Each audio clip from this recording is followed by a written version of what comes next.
네, 안녕하세요. 저는 조천호라고 하고요. 여러분들과 함께 이 기후변화에 대해서 이렇게 생각할 수 있는 귀한 시간 갖게 돼서 대단히 영광스럽게 생각을 합니다. 제 슬라이드를 일단 올려놓고 제 이야기를 계속하도록 하겠습니다.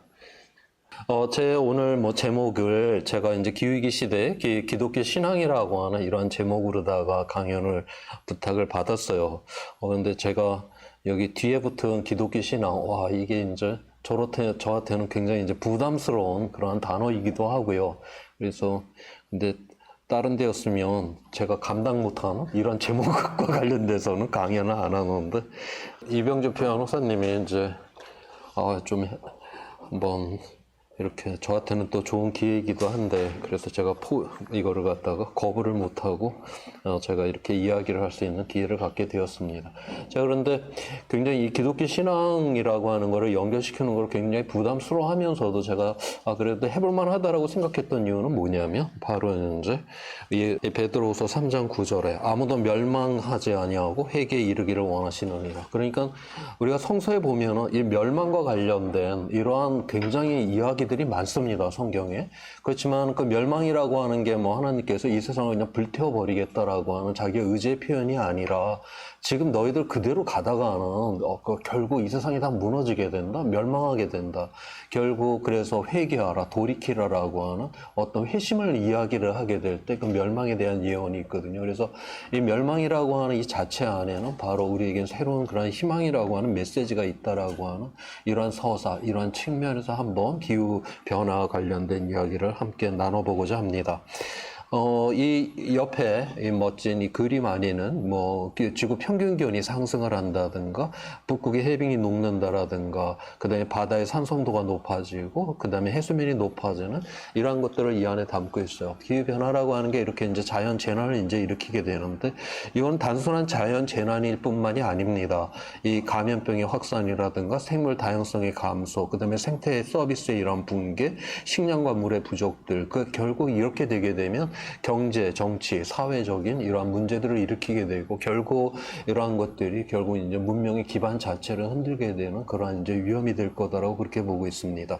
자, 그러면 왜 이러한 문명이 흔들릴 정도의 이러한 위험 속에 왜 우리는 들어오게 되었나? 그거를 오늘날 그 용어를 표현을 하게 될 때 거대한 가속이라고 하는 이러한 용어로다가 단어로다가 그렇게 우리가 표현을 합니다. 자, 여기에 대해서 이야기를 해보면 먼저 여기서 생물의 총량이라고 하는 건 지구상에 살아있는 그 모든 것들, 식물, 동물의 총량의 무게를 의미를 하고 있고요.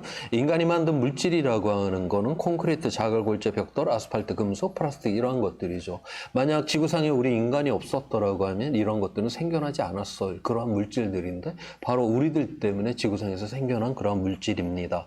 1900년도에는 인간이 만든 이 물질이 생물 총량 크기의 약 3% 크기였었어요. 그러던 게 2000년도가 되니까 인간이 만든 이 물질의 양이 지금 이 생물 총량의 거의 지금 절반을 차지하는 이러한 상황까지 지금 되었습니다. 그 다음에 2000년 이후에는 20여 년 만에 인간이 만든 이 물질의 양이 지금 2배가 돼갖고 지금 생물 총량을 넘어서려고 하는 이런 상황까지 되었죠. 생물 실험실에서 배양 접시라고 하는 곳에다가 영양분을 쫙 깔아놓고 미생물 한 마리를 집어넣고 키웁니다. 좀 이따 보면 얘가 2마리로 증식을 해 있어요. 그 다음에 이제 증식을 하게 되면 3마리가 아니라 4마리가 되고요. 그 다음에 8마리, 16마리, 32마리, 64마리 이런 식으로 증식하는 걸 우리가 기하급수적으로 증식한다라고 하는데 오늘날 인간이 만든 이 물질이 지금 지구상에서 증식하고 있는 모습이 바로 기하급수적으로 지금 증식하고 있다라고 하는 거죠. 배양 접시에 미생물이 절반을 채울 때까지는 시간이 제법 오래오래 걸립니다. 그런데 일단 한번 절반을 채운 다음에 한 번만 더 증식을 하고 나면 배양 접시를 꽉 채우게 되고 결국 거기에 있는 영양분을 쭉 빨아먹고 멸종을 하게 되는데 지금 인류가 그러한 단계까지 지금 이르게 되었다라고 지금 그렇게 보고 있어요. 지금 현재 전 세계 평균 경제 성장률이 3%입니다. 3%씩 우리가 매년 꼬박꼬박 성장을 하게 된다? 그럼 23년이 지나면 경제 규모가 2배가 돼요. 우리가 2배 더 잘 살게 된다는 거죠. 3%씩만 성장을 해도. 그러면 100년이 지나면 20배가 됩니다. 경제 규모가. 200년이 지나면 370배가 되고 300년이 지나면 7,000배가 돼요.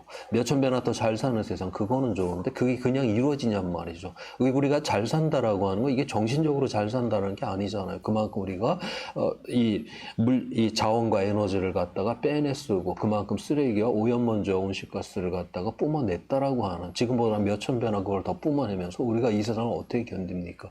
우리 3% 성장 너무 당연하다라고 생각하고 있는데, 우리 인류는 지금 결코 도달할 수 없는 그 어떤 망상을 향해서 지금 내달려 가다가 바로 지구의 이 물질적 이완성을 넘어서는 이러한 세상을 우리 스스로가 지금 만들어냈다라고 하는 것을 여기서 이야기를 해주고 있어요.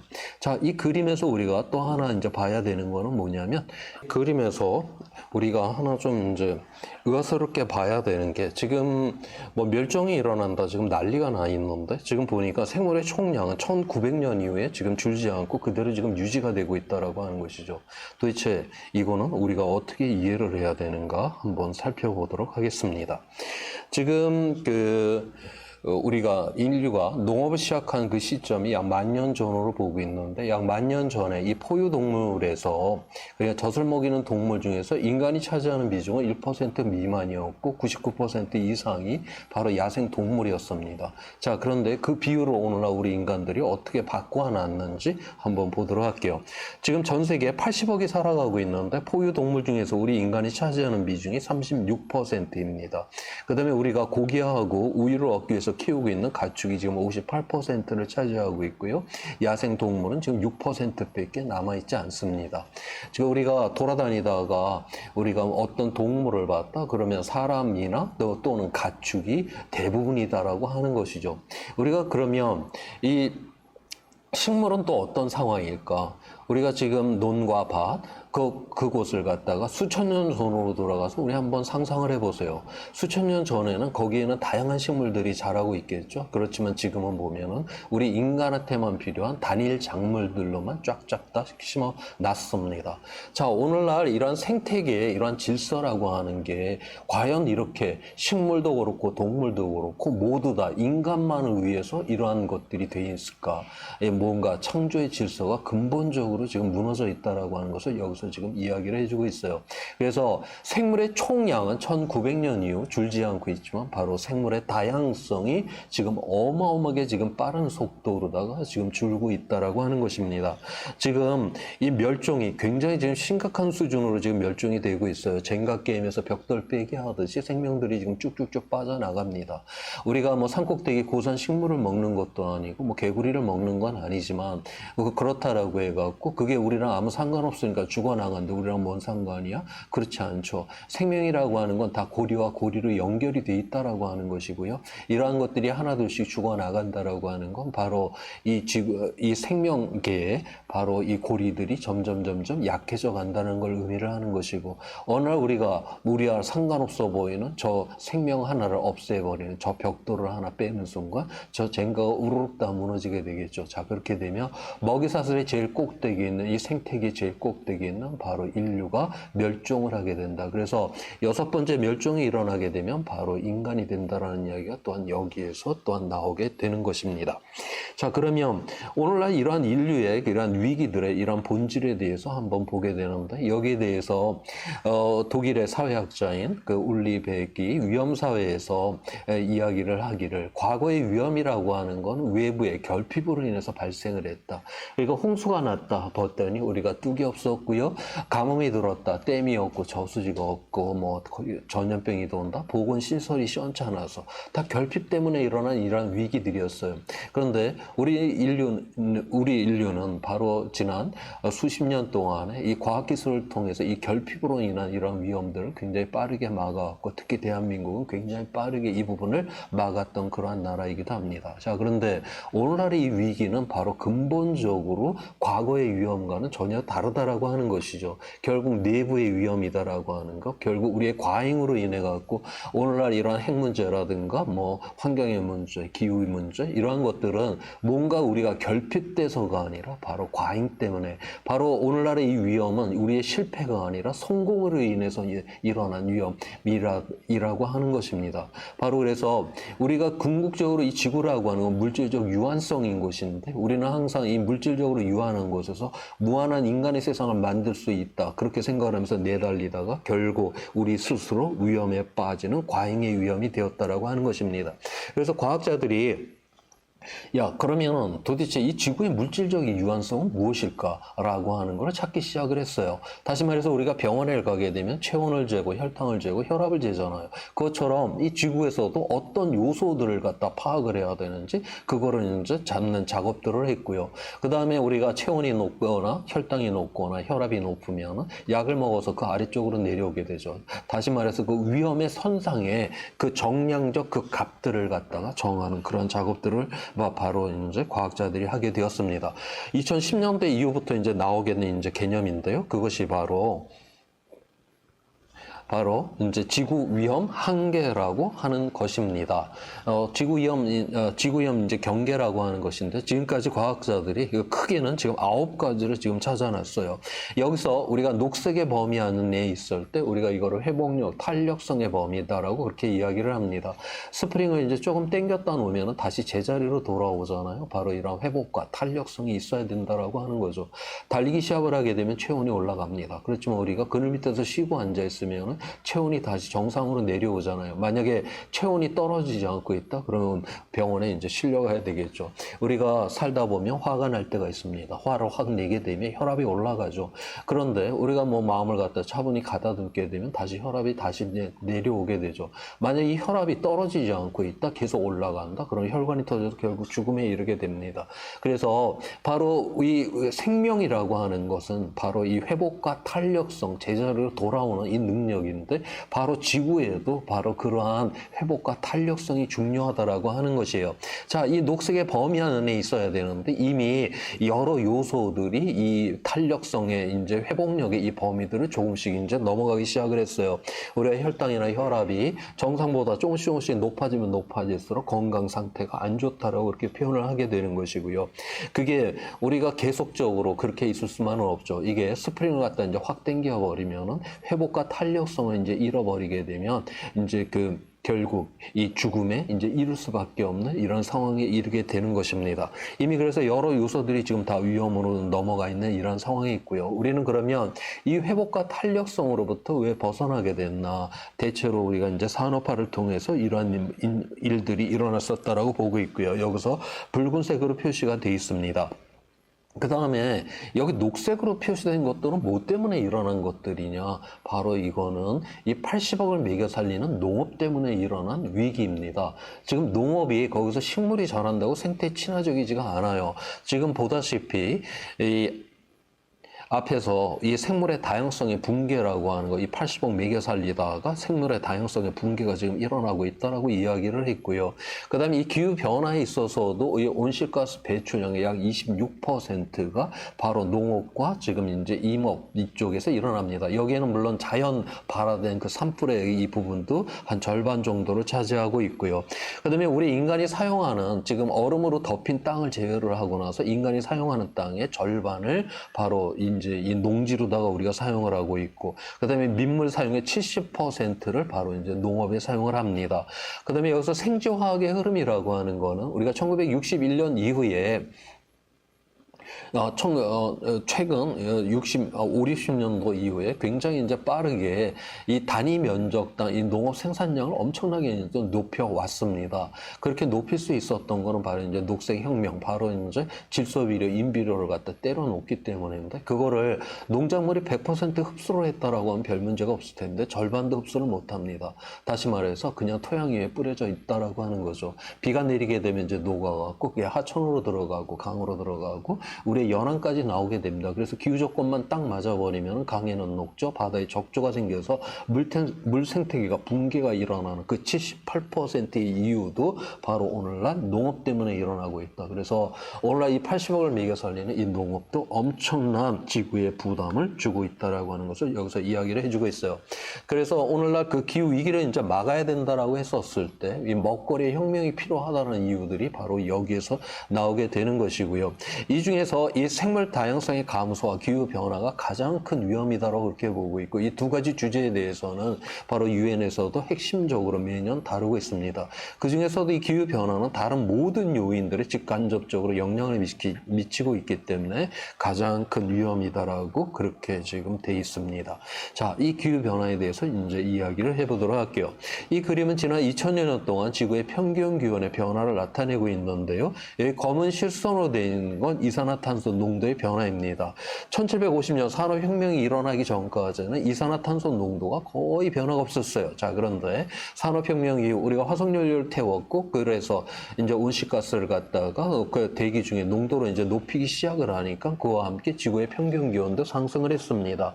얼마나 우리가 기온을 상승시켰나 봤더니 약 1도 정도를 상승을 시켜놨어요.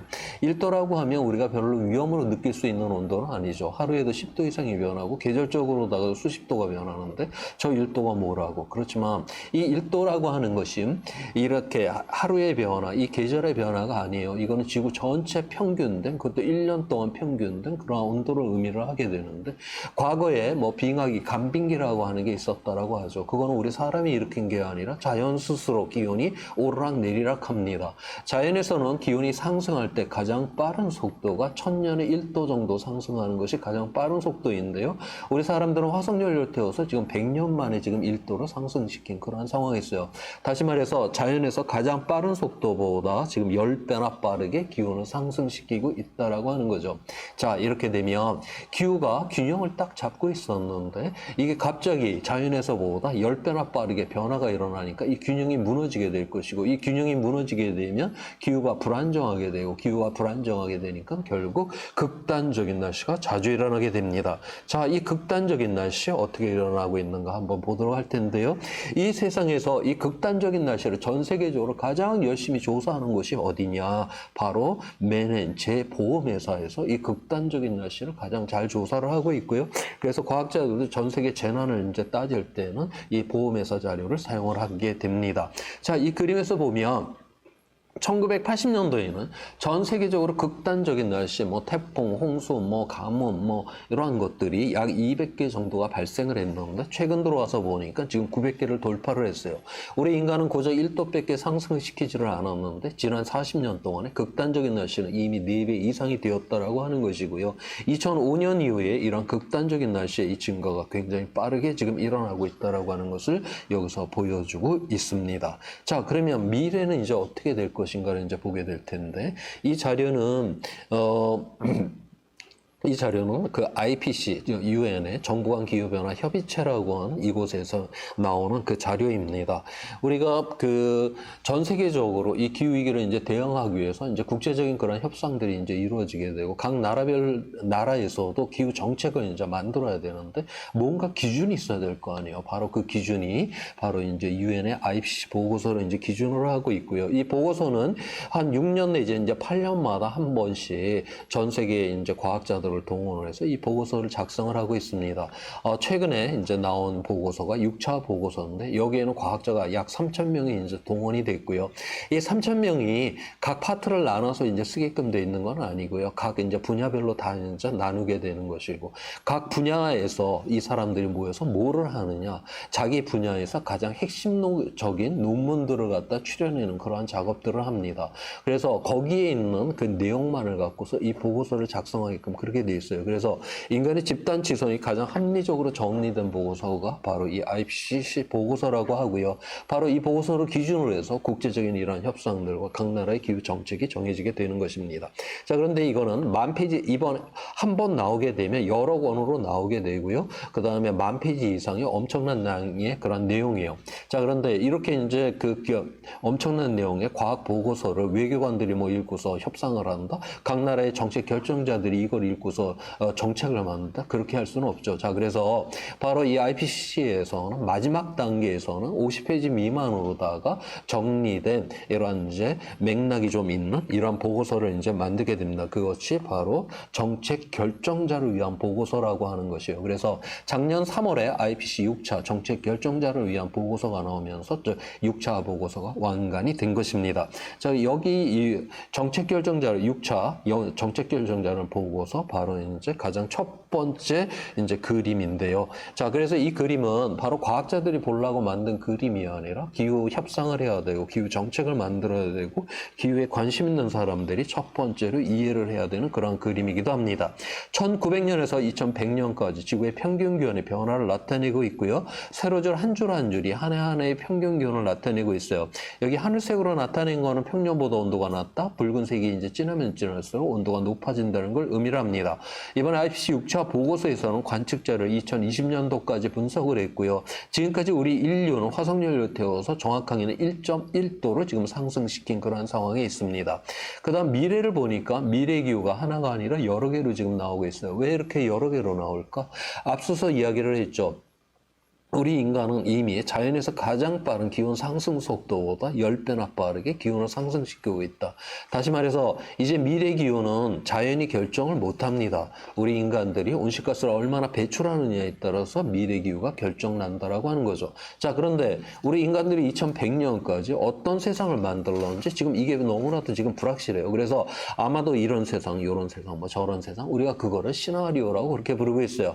각 시나리오에 따라서 정치, 경제, 사회가 결정나게 되고 거기에 따라서 온실가스 배출량이 결정나게 되면 그 온실가스 배출량을 갖고 바로 이제 기후과학자들이 이렇게 미래 기온을 갖다 예측한 것입니다.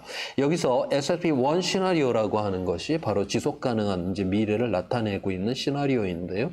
2100년까지 1.5도나 2도를 막을 때만이 우리에겐 지속 가능성이 있다라고 보고 있는데 이게 지금 0에서 출발하는 게 아니죠. 우리는 이미 1.1도를 갖다 상승시켜 놨다. 그래서 지금 지속 가능성이 우리에게는 굉장히 지금 좁혀져 있는 상황이다라고 하는 것을 여기서 이야기를 해주고 있습니다.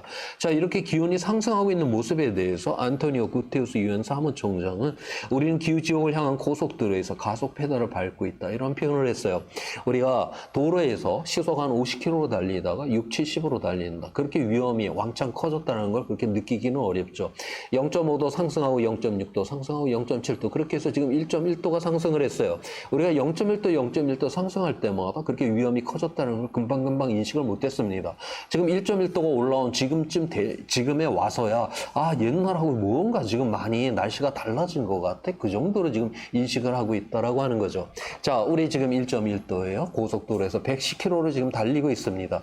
110km에서는 이제 10km 가속을 하게 되면 50km에서 10km 가속할 때하고는 전혀 다른 상황이 되죠. 지금부터는 굉장히 120, 130, 140, 150 이렇게 이제 가속될 때마다 굉장히 위험을 이제 느끼게 될 겁니다.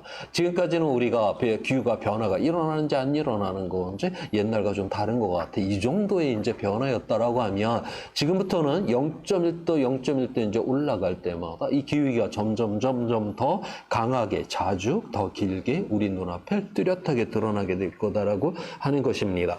자, 그 다음에 이 그림에서 또 하나를 설명해 주고 있는 거는 뭐냐면 1950년에 태어난 사람은 살아생전에 10년마다 0.12도의 기온 상승을 경험했어요.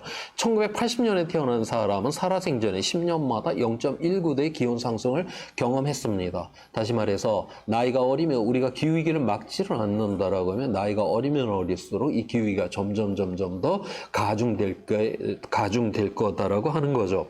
지금 대한민국이 봄철이 되게 되면 미세먼지로 큰 고통을 받습니다. 이 미세먼지는 한번 나오면 대부분이 화학적으로 굉장히 불안정해요. 그렇기 때문에 이 햇빛하고 반응을 해갖고 하루 이틀 만에 자연적으로 다 파괴가 돼서 다 사라집니다.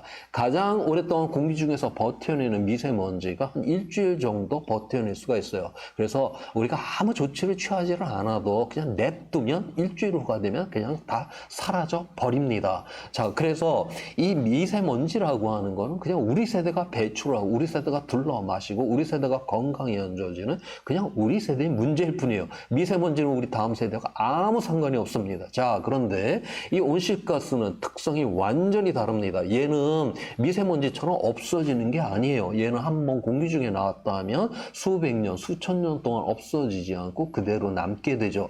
다시 말해서 누적이 된다라고 하는 것이에요.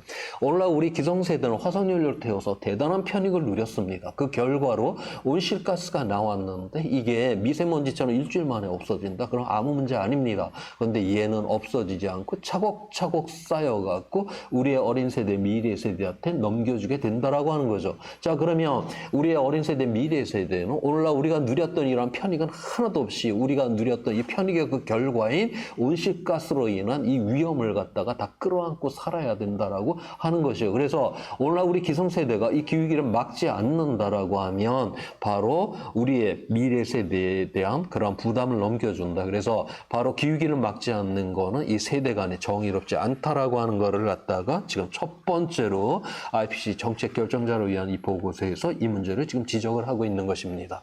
자, 그러면 인간의 역사를 이제 돌이켜 보게 되면 야, 위험이 뭐 이것만 있었어? 우리 인간의 역사라고 하는 거는 끊임없는 위험의 역사예요. 온갖 감염병, 온갖 자연재난, 온갖 뭐 전쟁해서 정말 많이 죽어나갈 때 정말 어마어마하게 죽어나갔잖아요. 자, 그런데 물론 그 위험을 당했던 사람들은 대단한 비극이긴 하지만 인류 전체 차원에서는 그런 위험들을 하나하나 극복을 하고 또 극복하는 과정에서 더 나은 세상까지도 만들어냈습니다. 다시 말해서 이때까지 인류가 경험했던 모든 위험들은 그것이 아무리 크다 해도 인류 전체 차원에서는 회복이 가능한 위험이었다라고 하는 거예요. 자, 그런데 이 기후위기는 근본적으로 지금까지 인류가 경험했던 위험과 질적으로 다른 게 바로 회복 불가능성이다라고 하는 것입니다. 지금까지 우리는 점진적으로 조금씩 온실가스 농도가 높아짐에 따라서 조금씩 이 기후가 변화된다는 걸 지금 인지를 하고 있어요. 자, 그런데 계속적으로 이렇게 점진적으로 기후가 변화되냐? 그렇지 않다라고 하는 거예요.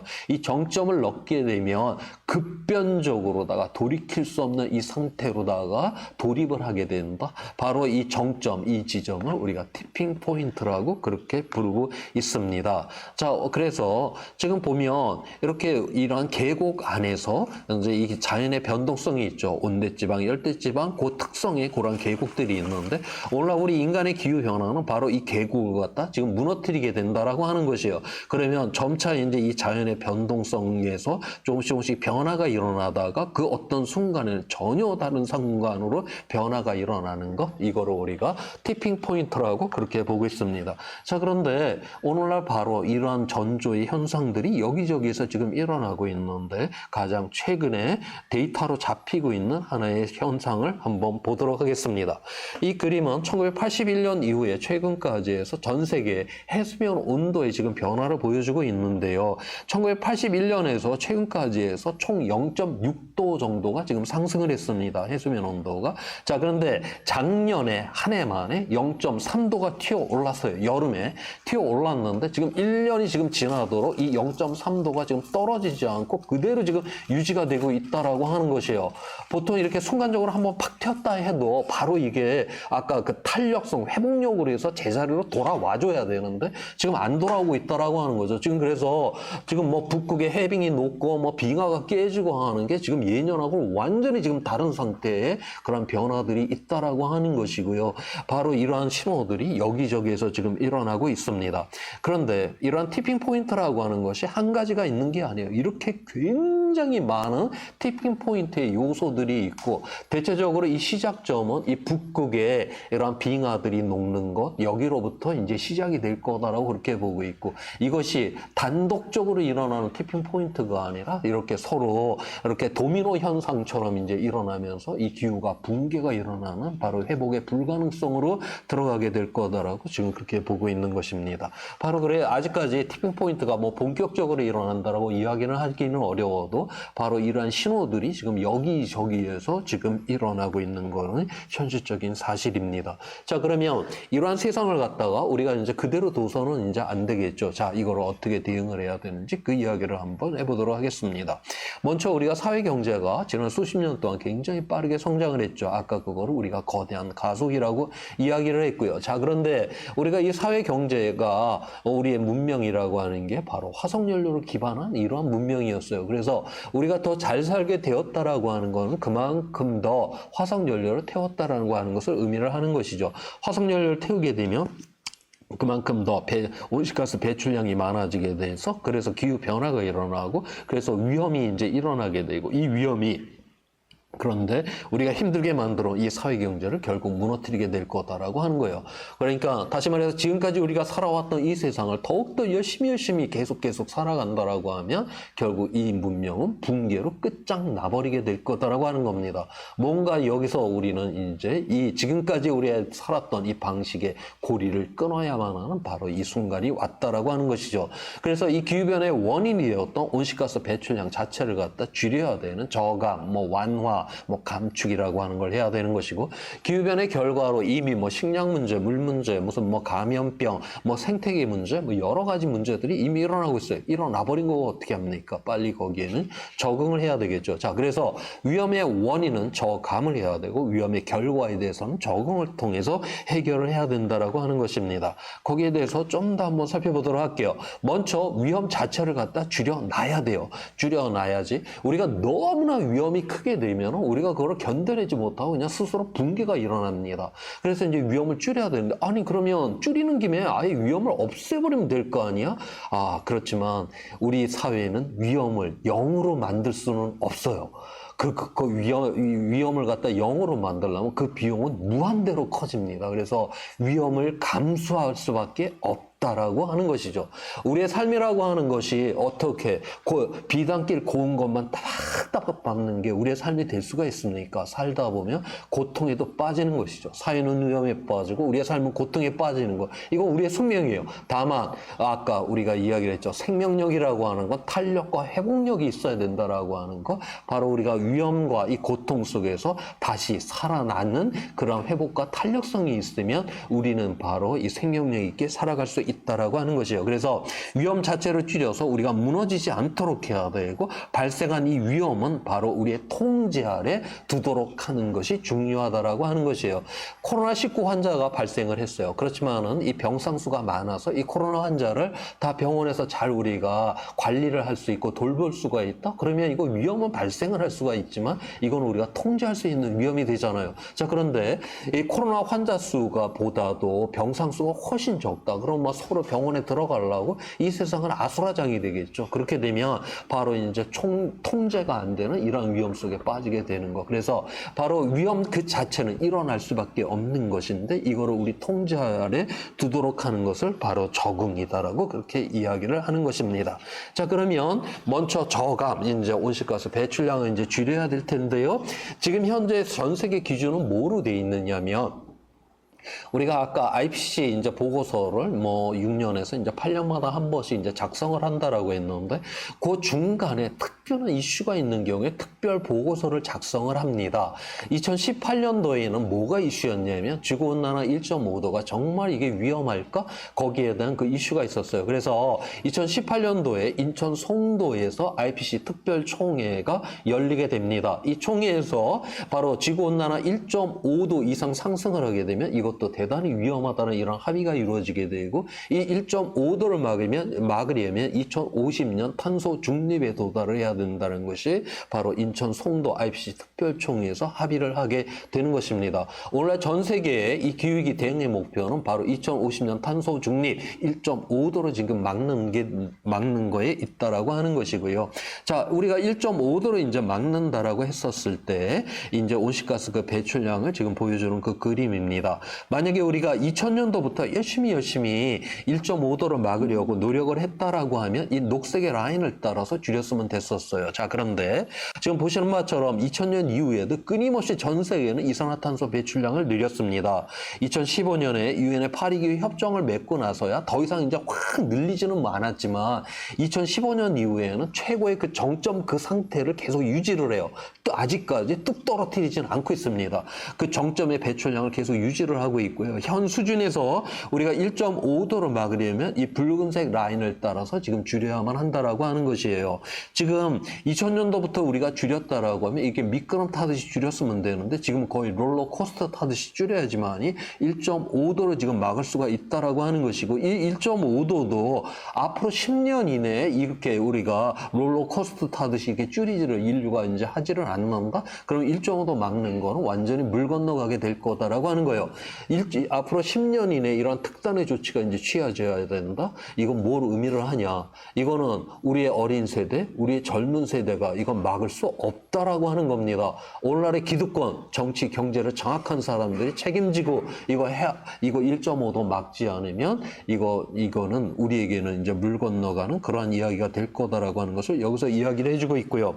우리가 이 기성세대가 지금 원래는 이 녹색의 라인을 따라서 줄였어야 되는데 우리는 우리는 더 배출을 해버렸잖아요. 자, 그러면 이만큼 더 배출을 해버렸는데 기성세대가 그러면 이거 퉁치고 넘어갈 문제냐? 온실가스는 없어지는 게 아니다라고 이야기를 했잖아요.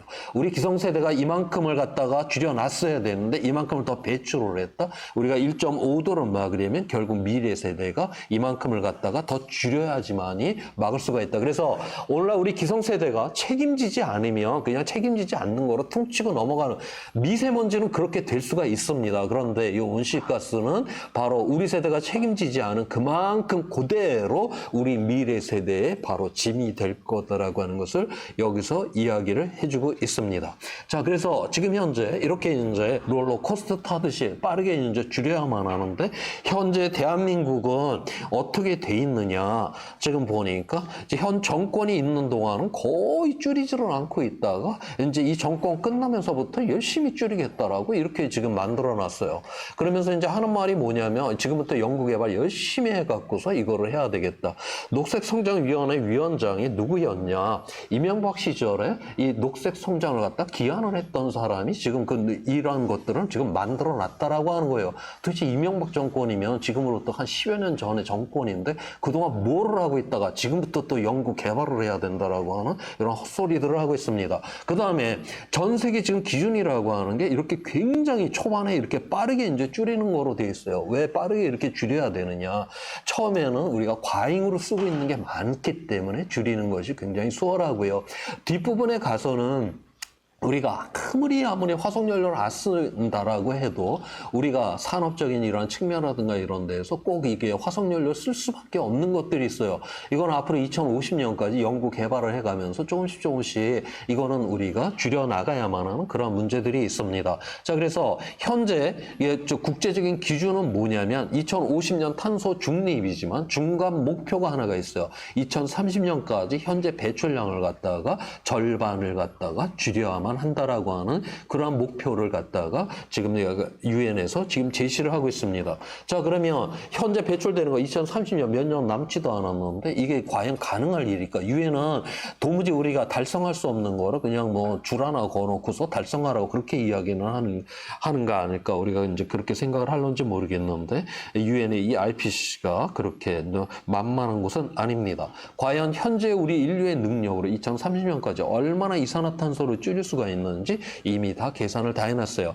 각 부분별로다가 줄일 수 있는 이산화탄소의 양을 갖다 다 계산을 다 해놨고요. 그 다음에 칼라로 표시된 거는 비용을 의미를 합니다. 하늘색은 투자한 것보다 이윤이 많이 날 것이고 빨간색이 진하면 진할수록 바로 이제 비용이 많이 든다는 걸 의미를 하고 있어요. 그래서 2030년까지 줄일 수 있는 양, 그 다음에 거기에 따른 그 비용까지 계산이 지금 다 돼 있다라고 하는 것이죠. 자, 여기서 우리가 줄일 수 있는 여기서 이산화탄소 1톤을 줄일 때 $100 미만의 기술만을 갖고서 줄일 수 있는 양을 다 더해봤더니 지금 현재 배출되고 있는 거를 절반을 줄일 수가 있다라고 그렇게 지금 분석 결과가 나왔습니다. 이번에 IPCC 6차 보고서에서 있는 그 문장 그대로입니다. 지금 기술적으로다가 실행이 가능하고 점점 더 비용이 효율적이며 시민의 지지를 받는 기후위기 대응 기술이 있다라고 IPCC 보고서는 그렇게 결론을 맺고 있어요. 자, 그런데 이 뒤에 희한한 문장을 하나 똑같다 붙여놨습니다. 다만 장애물이 있을 뿐이다.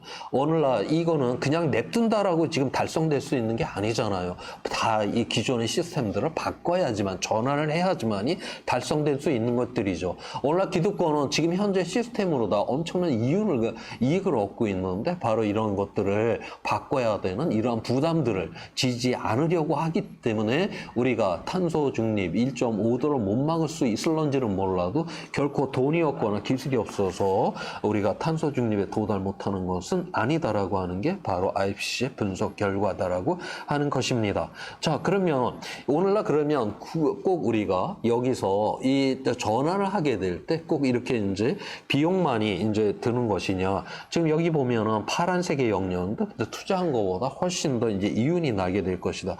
특히 지금 전력 부분에서는 지금 임계 수준을 지금 넘었다라고 그렇게 보고 있습니다. 작년 10월달 네이처에 나온 논문인데요. 전 세계 전력 원별 점유율을 갖다가 지금 보여주고 있고요. 여기서는 현재 각 나라의 정책 기준, 그러니까 무슨 뭐 1.5도를 막으려고 뭐 애를 쓰고 뭐 이러는 게 아니라요. 그냥 현재 정책 기준을 그냥 운영을 했었을 경우를 지금 의미를 합니다. 지금 현재 보면 화석연료 사용이 이제 62%를 지금 차지를 하고 있는데 2050년이 되면 21%로 줄어들게 될 거다라고 하고 있고요. 지금 태양광이 전체에서 차지하는 비중이 굉장히 작습니다. 자, 그런데 2050년이 되면 절반 이상 56%까지 증가를 하게 될 거다라고 그렇게 지금 보고 있습니다. 자, 그래서 현재 각국의 이 정책을 이제 기준으로 해서 이제 보았을 때 미래에 바로 이제 LCOE라고 하는 거. 그러니까 여기서는 이거는 LCOE라고 하는 거는 기존에 돌리고 있는 발전소가 아니라요. 우리가 새로 발전소를 건설을 하는 그 건설 비용, 그 다음에 그걸 운영하는 운영 비용을 이제 봤었을 때 어떤 전력원이 가장 싼가를 지금 보여주고 있습니다. 2023년도 기준으로 해갖고 여기서 파란색으로 칠해놓은 부분들은 풍력 발전을 하는 경우에 가장 싸다라고 하는 것이고요. 분홍색은 태양광이 가장 싼 지역입니다. 여기서 우크라이나, 러시아, 지금 대한민국 요 세 나라는 지금 원전이 지금 가장 싸다라고 그렇게 돼 있어요. 대한민국과 지금 어깨를 걸고 있는 나라, 옆을 쳐다봤더니 러시아고 그 옆을 쳐다봤더니 우크라이나다. 지금 대한민국이 지금 이상한 데 가서 지금 줄 서 있는 거 아닌가. 지금 한번 이거 진지하게 정말 생각을 해볼 필요가 있는 것이고요. 2027년 이후가 되면 바로 전 세계 대부분의 지역이 바로 태양광이 가장 싸게 된다. 지금 북유럽의 고요 바람 센 몇 나라를 제외를 하고서는 태양광이 가장 싸다라고 그렇게 돼 있어요. 올해 외신에서 이제 나오는 그 외신들을 보게 되면 이 서유럽에서는 자기 집 담벼락 예쁘게 만드는 것보다 그냥 태양광판 갖다 박아버리는 게 더 싸다. 이미 시장에서 임계 수준을 지금 넘어버렸다라고 지금 그렇게 보고 있습니다. 자, 그래서 실제로 올해 나온 IEA 자료인데요. 지금 보시는 바처럼 2023년도에 원전을 갖다가 전 세계에서 5.5기가와트가 새로 만들어졌습니다. 보통 원전 그 한 도움이 1기가와트의 전력이 나오는데 그러니까 약 한 5개 정도가 만들어졌다라고 하는 거죠. 이 5개 중에 하나를 제외하고 나머지는 몽땅 다 중국에서 지금 만들어진 것이고요. 그 다음에 풍력으로다가 117기가와트, 그 다음에 태양광으로다가 작년에 420기가와트가 만들어졌다라고 하는 거예요. 자그마치 이 재생에너지의 시장은 바로 원전 시장의 100배다라고 하는 거예요. 도대체 어떤 자료를 보고 원전의 르네상스가 일어나고 있다라고 외쳐대는 전 세계에서 정말 유일하게 희한한 말을 하는 나라가 바로 대한민국이다라고 하는 것이고요. 그런 거를 언론에서 증폭을 해주고 그러면서 완전히 지금 이상한 상황에 지금 빠졌다라고 하는 거죠. 이 IAEA가 굉장히 보수적인 곳입니다. IAEA, 후쿠시마 핵 오염수 그거 그냥 그냥 방출하는 거 그거 괜찮다라고 거기 형제기관이에요. 이 IEA가. 그래서 지금 보시는 바처럼 IEA가 2015년에 이제 그 미래에 태양광이 증가되는 이 수준을 보세요. 현재보다도 거의 절반도 안 되는 거를 2015년 이전에 예측을 했었습니다. 항상 이 재생에너지와 관련된 이 예측이 맨날 틀리는 곳이에요. 최근 들어와서도 2021년도, 그 다음에 2022년도, 그래서 너무나 이 미래, 이 재생에너지에 대한 이게 전망을 틀린다라고 하는 이런 언론들의 여러 가지 그런 보도들도 있었고요. 작년에 자그마치 태양광 미래를 갖다가 2050년을 67%를 그 전에 예측한 거에 67%로 올립니다. 기상청에서 날씨에 뭐 이런 식으로 바꿨다가는 정말 뭐 슈퍼컴이 물 먹었냐 하고 난리가 날 텐데 아무튼 국제기구에서 뭐 이런 일을 이제 벌이고 있다라고 하는 것이에요. 지금 그런데 여기에서 지금 미래 전망치 있잖아요. 이것도 굉장히 지금 보수적인 전망치입니다. IEA가 지금 보고 있는 거는요. 뭐 블룸버그라든가 다른 데서는 이거보다도 훨씬 더 확장이 될 거다라고 지금 그렇게 보고 있어요. 자, 이렇게 지금 이제 보수적인 기관들조차도 태양광의 이런 확장성에 대해서 미래 전망들을 다 예측을 해놓고 있죠. 자, 여기에서 우리 유럽 국가 중에서 우리처럼 이제 이제 산업적인 이런 측면이 좀 이제 비슷한 그러한 이제 나라인 이제 독일하고 한번 좀 비교를 한번 해보도록 하겠습니다. 독일 같은 경우는 2023년도에 여기 지금 파란색이 지금 풍력이고요. 여기 노란색이 지금 태양광이요. 14기가와트를 갖다가 바로 이제 설치를 했었습니다. 새로 설치를 한 겁니다. 그다음에 2026년 이후는 매년 32기가와트씩을 설치를 해서 2030년까지 전력의 80%, 2035년에는 전력의 100%를 갖다가 바로 태양광을 통해서 아니 재생에너지를 통해서 이제 공급을 하겠다라고 하는 것이죠. 지금 보면 독일이 지금 이 풍력보다도 태양광을 갖다 훨씬 더 많이 설치를 합니다. 지금 우리나라 자연 조건이 안 좋아갖고 이 태양광 같은 거 하면 안 된다라고 하는데 독일은요 위도로 다 따지면요 우리보다 15도나 저 북쪽에 가 있는 나라입니다. 독일을 아시아로 끌고 오면 저 몽골 위에 가 있는 나라가 바로 독일이다라고 하는 거예요. 독일에 비하면 대한민국은 태양광 천국인 나라입니다. 지금 서울 면적을 갖다 골프장 면적으로 쓰면서 지금 땅이 없고 뭐가 없고 지금 이런 지금 투덜거림으로다가 아무것도 하고 있지를 않는 바로 그러한 것이 우리의 현실이다라고 하는 것이고요. 자, 여기서 우리는 봐야 되는 것이 과연 뭐냐. 지금 독일의 아이들은 2050년이 되게 되면 바로 이 값싸고 깨끗한 에너지를 갖고 그들의 산업을 설계를 하게 될 거다라고 하는 거예요. 자, 그런데 우리 아이들은 어떨까요? 지금 우리나라 석탄 발전소 계속 짓고 있습니다. 거기다 이제 원전까지 더 짓겠다라고 지금 난리를 치고 있어요. 다시 말해서 이 원전이라든가 석탄 발전소 계속 석탄 들어가야 되고 핵 연료봉이 들어가야 되는 비용이 계속 들어가야 되는 것이고요. 그다음에 이 석탄 발전소 돌리면 미세먼지, 온실가스 쏟아져 나오죠. 핵발전 돌리면 핵 폐기물 이 쏟아져 나오죠. 환경적으로 좋지도 않은 바로 지금 우리 기성세대는 우리 미래 세대에게 엄청난 지금 짐을 갖다가 지금 지어주는 이러한 시스템, 이러한 체계들을 지금 만들고 있다라고 하는 아마 당분일에 우리 기생세대처럼 우리의 다음 세대를 위해서 아무런 준비를 안 해주는 이런 세대가 있었을까? 저는 한번 우리가 스스로 한번 성찰해 볼 필요가 있다라고 생각을 합니다. 자, 그 다음에 이 아래 그림은 우리나라 독일의 연간 태양광의 발전량을 지금 보여주고 있어요. 여기 보면 그 주황색으로 표시된 것이 대한민국이고 이건 이제 파란색이 이제 독일인데요. 지금 2021년도까지는 독일이나 지금 우리나라나 거의 비슷한 수준으로다가 이게 설치가 됐어요. 우리가 독일보다 뭐 면적이 작고 뭐 인구가 작은 나라이기 때문에 저 정도라고 하면 오히려 독일보다 더 많이 설치를 했다라고 그렇게 봐야 되는 거거든요. 자, 그런데 우리가 투표 한번 하고 나니까 완전히 이제 세상이 뒤집어져 버렸습니다. 독일은 이렇게 지금 증가를 시키고 있는데 우리는 전 세계의 흐름에서 완전히 지금 거꾸로 가는 이러한 형태를 지금 스스로 만들어냈다라고 하는 거. 바로 우리가 정치적 연대와 이런 단결 속에서 새로운 세상을 구축하는 것이 너무나 중요하다라는 것을 여기서 또 한번 강조를 하고 있습니다. 자, 이만큼 이제 저감과 관련된 이야기는 했고요. 이제 적응. 어차피 기후는 변화가 이제 일어났는데 그러면 거기에 대해서 어떻게 적응을 해야 되느냐.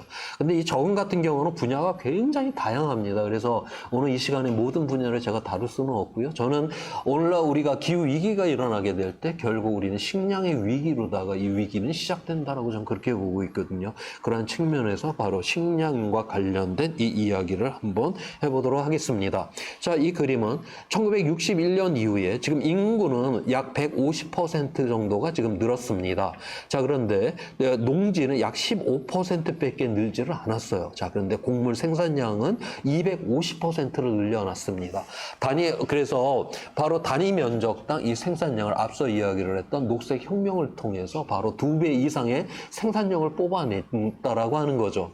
우리가 옛날 과거의 역사라든가 과거의 그런 뭐 소설책 뭐 이런 거 읽어보면 맨날 배고프다라는 이야기가 엄청나게 많잖아요. 이게 사회를 다뤘던 이런 소설들 보면 다 그런 이야기들인데 우리의 시대는 물론 사람마다 좀 이제 굉장히 차이는 있기는 하지만 인류 전체라고 하는 차원에서 지난 수십 년 동안 사람 증가를 하는 것보다 이렇게 먹을 거를 줄기차게 증가를 시켜본 이러한 역사가 없습니다. 다시 말해서 우리는 인류 역사상 가장 찬란한 시대를 지금 살아가고 있다라고 하는 거예요. 과연 이 찬란함이 앞으로도 계속 될 거냐라고 하는 이러한 근본적인 문제를 지금 기후위기 앞에서 우리 스스로에게 지금 던져야 한다라고 하는 거예요. 우리가 농지를 앞으로 더 늘릴 수가 있을까? 지금 이거 그렇다 만만한 이야기가 아니죠. 우리가 뭐 농지를 더 넓힌다라고 하는 거, 우리가 아마존을 다 불태워버린다, 생태계를 다 붕괴시키겠다라는 이야기고요. 그 다음에 지금 녹색혁명과 같은 또 다른 그런 어떤 새로운 혁명이 이제 농업에서 필요한데, 물론 뭐 수경재배라든가 이런 여러 가지들이 있어요. 자, 그런데 수경재배, 그거는 지금 채소라든가 이런 것들, 빨리빨리 회전할 수 있는 것들이나 지금 하고 있지. 지금 아직까지 우리가 곡물을 갖다가 그렇게 무슨 뭐 공장형 무슨 뭐 이런 농장에서 그렇게 만들어낼 수 있는 기술은 아직까지도 우리 인류는 확보 못했다라고 하는 것이에요. 현재 상황으로다가 이제 우리는 바로 이 식량의 문제를 해결해야 된다라고 하는 것이죠. 자, 이 이야기를 한번 해보도록 하겠습니다. 1961년도엔 전 세계 인구가 30억이었고요. 그 다음에 절반 이상이 배고픔에 시달렸어요. 우리 대한민국 사람 대부분이 바로 이 안에 포함이 되었었던 것이고요. 현재는 80억이 살아가고 있고요. 그 중에서 약 10%, 약 8억 내지 10억 명이 지금 굶주림에 시달리고 있습니다. 자, 2050년이 되게 되면 인구가 10억 내지 한 20억 정도가 늘어나게 된다. 2050년에 저 인구에서 저게 거의 정점을 이제 치게 될 거다라고 그렇게 보고 있어요. 그러니까 앞으로 이 30년이 이 지구로서는 가장 부담을 느낄 수밖에 없는 바로 이러한 시점이다라고 하는 거죠. 자, 그러면 우리가 지금부터 10억 내지 20억 명분의 식사만 더 준비를 하면 되는 거냐? 아닙니다. 우리 대한민국 몇십 년 전에 하루 세끼 배부르게 먹고 있으면 그 동네에서 정말 잘 산다는 그런 소리 들었어요. 오늘날 대한민국 사람 하루 세끼 배부르게 먹었다고 너 잘 산다는 소리 우리 하지 않습니다. 지금 대한민국은 먹방을 틀어놓고 지지고 볶고 튀고 굽고 지금 뭐 먹는 욕망을 갖다 극대화를 시키는 이러한 세상 속에서 살아가잖아요. 지금 뭐 중국, 인도, 뭐 베트남 뭐 이러한 나라도 경제 성장 대단히 빠릅니다. 하루 세끼 문제 다 해결했죠. 쟤네들도 이제 살만하게 되면 결국 먹방 틀어놓고 서양 애들처럼 고기 뜯으면서 살겠다라고 그렇게 이제 가게 된다. 그러면 결국 우리는 10억, 20억의 그러한 늘어나는 인구뿐만이 아니라 바로 인간의 먹는 욕망까지 이제 충족을 시켜줘야 된다라고 했었을 때는 현재 배출되고 있는 생산하는 곡물을 70%나 더 늘려야지만이 그게 감당 가능하다라고 그렇게 보고 있어요. 자, 그런데 기후 위기가 지금 일어나고 있다라고 하는 것입니다. 현재 배출량을 갖다 그대로 유지를 해서 2050년까지 갔다. 그러면 이거는 약 2도를 돌파를 하는 경우를 2050년에 2도를 돌파를 하는 경우를 의미를 합니다. 그랬을 경우에 옥수수는 2000년도보다 24%가 줄고 밀은 3%가 줄고 쌀은 10%, 감자는 9%가 줄게 될 거다라고 하는 거예요. 우리는 여기 지금 살아있는 모든 사람들은 살아생전에 항상 식량의 수요보다 공급이 넘쳐나는 이러한 세상을 살아왔는데 이제부터는 수요보다 공급이 모자라는 우리가 역사책이나 역사 소설에서나 보았던 이러한 세상을 지금 이제 우리가 경험해야 되는 이러한 세상으로 우리는 서서히 진입하게 될 거다라고 하는 것을 여기서 이야기를 해주고 있습니다. 자, 그러면 전 세계 모든 곳에서 똑같이 이렇게 식량이 줄어드냐? 또 그것도 아니다라고 하는 거예요. 어디서 줄어서 이렇게 왕창 줄었냐? 여기 지금 누런 색깔로 칠하는 이 지역들에서 왕창 줄어갖고서 이렇게 식량이 줄었고요. 위에 이렇게 초록색으로 칠해놓은 것도 이 추운 나라들 따뜻해졌잖아요. 그래서 바로 농사가 더 잘 돼갖고 오히려 식량이 늘어나게 될 거다라고 하는 거예요. 지금 러시아, 유럽, 그 다음에 카나다 이런 나라들 이미 자급자족 이상하는 나라들 더욱더 식량을 많이 갖게 될 것이고 지금 누렇게 칠한 저 나라들은 지금 약간 지금도 간당간당하는데 저 간당간당한 지역들은 더욱더 식량이 줄어들게 될 거다. 그래서 우리가 이거는 마태의 법칙이라고 하죠. 가진 자는 더욱더 가지게 될 것이고 갖지 못한 자는 더욱더 갖지 못한다라고 하는 바로 이런 비극적인 이런 일이 일어날 수 있다라고 그렇게 보고 있어요. 자, 그렇게 되게 되면 자, 이 세상은 이렇게 이제부터는 식량과 관련돼서 이 수요와 공급 간의 불일치, 그 다음에 지역 간의 이러한 불균형, 이러한 상황 속에서 도대체 이 세상은 어떻게 될 것이냐라고 하는 거죠. 이미 일어나고 있는 일로다가 한번 우리가 상상을 해보도록 하겠습니다.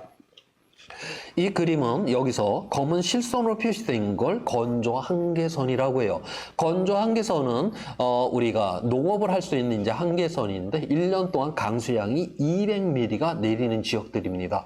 200mm 1년 동안 200mm 이하가 내리게 되면 우리 거기서는 농사를 지을 수가 없어요. 그래서 북쪽에 하나 그어져 있고 남쪽에 하나 그어 있죠. 이 사이에서는 하늘에서 떨어지는 비만 갖고서는 농사를 할 수가 없는 그러한 지역들이요. 자, 이 건조 한계선이 지나가는 이러한 지역들 예전에는 그래도 1년에 200mm가 내렸기 때문에 농사를 져서 그럭저럭들 먹고 살았습니다. 자, 그런데 이 기후위기라고 하는 게 전 세계에서 골고루 일어나지가 않는다라고 하는 거예요.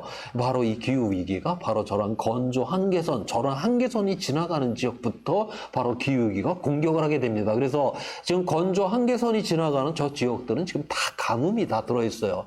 가뭄이 들었다? 그러면 식량 생산이 줄어들었다. 먹을 게 없다. 자, 그러면 사람들은 먹을 게 없으면 그 배고픔을 그냥 참고 가만히 집구석에 가만히 있느냐? 아니죠. 자기 자식이 굶는 거 보면 사람은 눈이 휘가닥 돌아가게 돼 있습니다. 밖에 나가서 바로 이제 이 데모를 하게 된다라고 하는 것이죠. 결국 사회가 불안정하고 정치가 불안정하게 되고, 그러니까 저 지역에 테러 집단들이 등장을 하게 되고, 여기저기에 테러 집단들이 캠프를 치고 앉아 있으니까 미군이 이거 그냥 놔뒀다가는 안 되겠다. 가서 폭격을 했는데 저 동그라미 지점들이 미군의 폭격을 맞은 지점들이에요. 다 건조 한계선을 따라가고 저런 위기들이 지금 일어나고 있죠. 그래서 바로 이 기후 위기라고 하는 것은 단순한 이런 자연 재난이 아니라 바로 정치 사회적인 이러한 불안정 속으로 들어가게 된다는 것을 여기서 이야기를 해주고 있습니다. 자, 그러면 이러한 위험에 대해서 우리는 어떻게 적응을 해야 될 것이냐라고 하는 것이죠. 여기서 아까 앞에서 SSP1 시나리오 1.5도나 2도를 막는 시나리오가 지속 가능한 사회라고 했는데, 이건 단순하게 온실가스 배출량을 줄이는 사회만이 아닙니다. 인구 증가율이 적고 빈곤이 감소하고 불평등이 감소를 하고 굉장히 협력적인, 그래서 이렇게 뭐 난민이 발생을 하면 이렇게 부유한 나라들이 잘 받아주고 하는 이러한 협력적인 그러한 미래상을 의미를 해요. 그 다음에 SSP3 시나리오는 바로 오늘날과 같은 사회를 특징 짓습니다. 바로 경쟁 사회라고 하는 거죠. 나라 간의 경쟁이 심하고 사회 안에서도 대단히 경쟁이 심한, 바로 그래서 SSP1 지속 가능과 완전히 반대가 되는 그러한 사회를 의미를 해요. 자, 이러한 세상 속에서 우리가 식량의 불안정성이 일어나게 됐다 했었을 때 이 SSP 지속 가능한 미래와 경쟁 사회에서 여기 1도, 지구 평균기온이 1도 올라가는 경우 1.5도, 2도, 3도가 올라가는 경우입니다. 여기서 노란색으로 표시된 거는 이 위험을 감지하는 수준을 나타내고 있어요.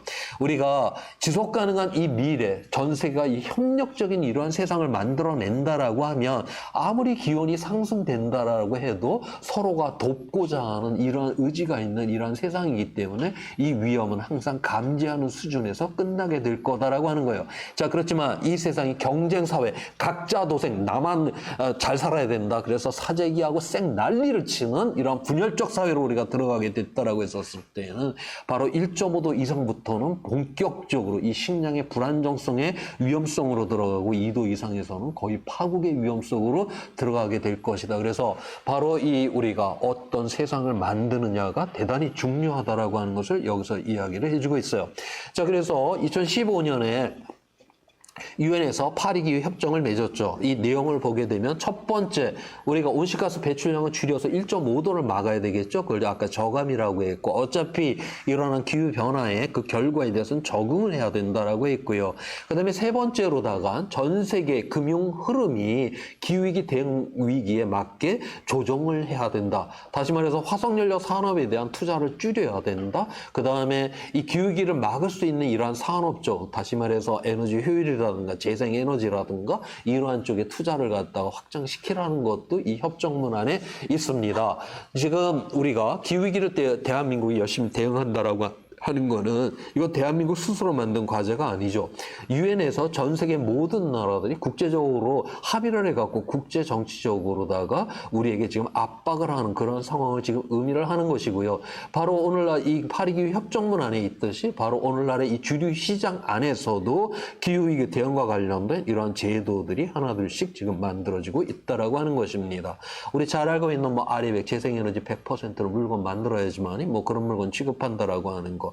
그 다음에 ESG, E 환경을 보호하자, S 사회적 기여를 하자, G 가버넌스 기업을 투명하게 운영을 하자. 이건 예전부터 기업 캠페인 차원에서 이런 건 굉장히 많이들 이야기를 해왔습니다. 자, 그런데 예전하고 좀 다른 거는 뭐냐? 이제부터는 그 기업이 얼마나 온실가스를 배출하며 전년도보다 얼마나 온실가스를 줄였으면 이런 거를 정량적 데이터로 제시를 해야 된다라고 하는 거예요. 사회적 기여 캠페인을 하고서 그 사진 한 장 찍고서 이제 캠페인에서 됐다? 이게 아니라 실제로 어떠한 이러한 단체들의 이러한 시민 단체들이라든가 이런데 얼마나 지원을 했는가를 갖다가 정확하게 그런 것들을 제시를 해야 된다라고 하는 거. 그다음에 기업을 투명하게 운영을 해야 된다. 자기 기업의 임원진들의 여성의 비율은 몇 %라든가 이런 것들을 정확하게 모두 다 데이터로 해서 제시를 해야 된다라고 하는 거죠.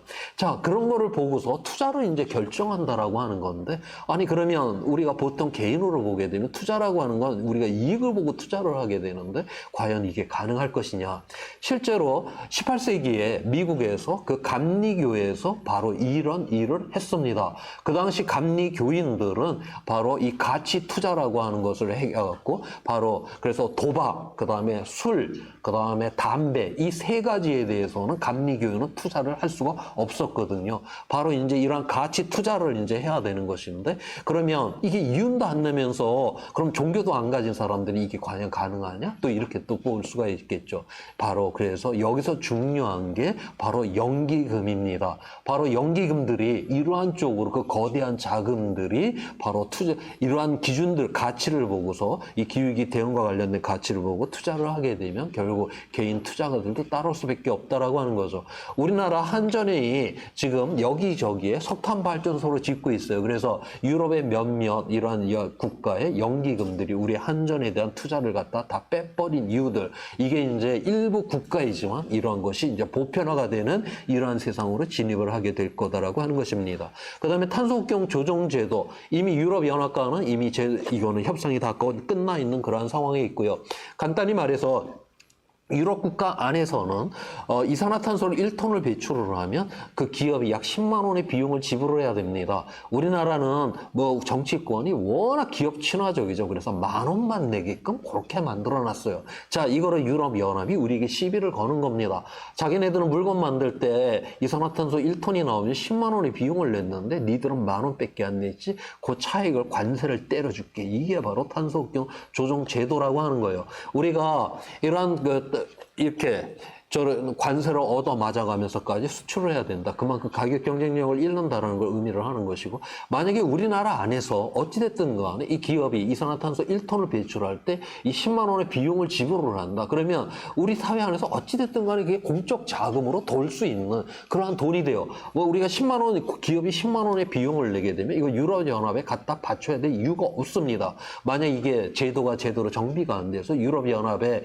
이런 관세를 얻어 맞는다. 그럼 이 생돈을 갖다가 유럽연합에 바쳐가면서까지 수출을 해야 되는 이런 어처구니 없는 사태가 일어나는 거, 이게 탄소국경 조정 제도입니다. 2026년 1월 1일부터 이제 본격 실시를 한다라고 그렇게 돼 있는데요. 자, 그러면 유럽연합은 모든 제품에 대해서 탄소국경 조정 제도를 하냐? 아니에요. 그냥 싸게 사고 싶은 거는 그냥 냅둡니다. 그럼 뭐 어디다가 하냐? 자기네들이 보호하고 싶은 기간 산업에다가 바로 탄소국경 조정 제도를 한다. 그래서 철강, 무슨 알루미늄, 시멘트 이런 거는 국가 단위로 기간 산업으로 굉장히 보호하고 싶거든요. 이런 산업들이 뭐 우리나라나 중국에 이제 가격 경쟁에 이제 밀려갖고서 흔들흔들 하는 것들을 바로 이제 막기 위해 갖고 바로 탄소국경 조정 제도를 한다. 그래서 유럽연합이 기후위기 대응을 하기 위해서 탄소국경 조정 제도를 한다라고는 겉으로다가는 하지만 바로 이 틈을 타갖고 바로 자국의 이익, 자국의 국가 전략을 관철시키려고 하는 이런 흐름들이 있다라고 하는 것이고요. 지금 뭐 카나다, 미국, 일본도 우리보다 훨씬 더 이산화탄소 1톤을 배출하면 더욱더 많은 비용을 기업들이 지불을 해요. 당연히 이들 나라도 지금 우리나라 정부 보고 야, 우리 탄소국경 조정제도 지금 협상하자라고 하는 지금 그런 상황이 있다라고 하는 거죠. 대한민국 우리의 영토 안에서 식량 자원, 에너지를 공급받는 나라가 아닙니다. 우리가 그래도 요만큼 잘 살게 된 건 정말 미친 듯이 세계 주류 시장에 정말 미친 듯이 쫓아왔기 때문에 그래도 요만큼 잘 살게 된 것이에요. 근데 이 주류 시장에 바로 이렇게 기후위기 대응이라고 하는 이러한 진입장벽의 제도들이 지금 차곡차곡 만들어져 가고 있다라고 하는 것이죠. 그래서 대한민국은 이 기후위기를 갖다 제대로 대응을 못한다? 그러면 기후위기 이전에 바로 시장의 위기, 바로 경제 위기가 가장 첫 번째로 찾아. 전 세계에서 이 도시국가를 제외를 하고 나서 지금 대외 의존도가 대한민국만큼 높은 나라가 아닙니다. 이게 기후위기 제대로 못하게 되면 시장의 위기가 온다. 제가 하는 말이 아니라요. 세계 투자기관들이 지금 그렇게 이야기를 하는 말이에요. 자, 그런데 그 아래에 있는 이 그림을 한번 보십시오. G20 국가 원별로 발전량의 그 점유율을 보세요. 저희 칼라로 표시된 게 재생에너지 비율을 나타내고 있는데 지금 대한민국은 지금 전 세계 G20 국가 중에서 지금 꽁찌라고 하는 것이에요. 지금 전 세계 평균이 32% 있는데 대한민국은 그 3분의 1이 10%밖에 지금 되지 않고 있다. 도대체 지금 대한민국이 지금 어디에 지금 가 있느냐. 굉장한 이거 위기로다가 지금 우리는 보아야 한다라고 하는 거죠. 우리가 그렇게 바트러메시는 원전의 나라, 프랑스조차도 지금 28%인데 지금 우리는 원전한다라고 하면서 이 재생에너지 그렇게 두들겨 패갖고 지금 10% 지금 만들어 있는 지금 이러한 상황이다. 그래서 지금 대한민국은 기후 위기보다도 우리의 정치라고 하는 것이 이 위기를 제대로 인식을 못한다라고 하는 이것이 더욱더 커다란 위기다라고 하는 것을 여기서 보여주고 있어요. 자, 그 다음에 이 그림에서 이제 보여주는 거는 뭐냐. 이거 이코노미스트지에서 갖고 왔는데 여기서는 세계 중앙은행, 그러니까 우리나라 한국은행 이러한 사람들이 모여갖고 무슨 이제 국제 뭐라는 이제 컨퍼런스라든가 워크숍에서 이제 연설을 하겠죠. 이 연설문을 갖다가 놓고 이제 이 사람들이 어떤 단어를 이제 많이 쓰는가를 보여주는 그러한 자료입니다. 중앙은행은 인플레이션을 잡는 게 가장 목적이니까 당연히 인플레이션이라는 단어를 가장 쓰는 비율이 높죠. 자, 그런데 2000년 이후에 이 인플레이션이라는 단어를 갖다 쓰는 비율이 점점 지금 줄고 있어요. 그 대신에 어떤 단어를 많이 쓰는가 봤더니 바로 기후변화와 불평등이 라고 하는 중앙은행의 이 임원들이 기후변화와 불평등, 뜬금없는 단어, 뜬금없이 이게 뭔가? 바로 이제 그 이야기를 한번 해보도록 하겠습니다. 자, 이 자료는 어떤 자료냐면, 현재 우리가 온실가스 배출량을 줄이지 않고 현 수준을 그대로 유지해서 2050년 정도가 가게 되면 지구 평균 기온 상승이 2도 이상이 이제 된다라고 했는데 그렇게 되면 여기저기에서 이제 이러한 자연 재난으로 인해 갖고 2050년에 전 세계 소득이 19%가 줄어들게 될 거다라고 지금 그렇게 보고 있습니다. 우리나라만 따로 보게 되면 약 14%가 이제 줄어들게 될 거다라고 그렇게 보고 있고요. 우리 이 14%가 어느 정도냐? 우리가 1998년도 IMF 위기 때 당시 한 해에 GDP가 15%가 떨어졌어요.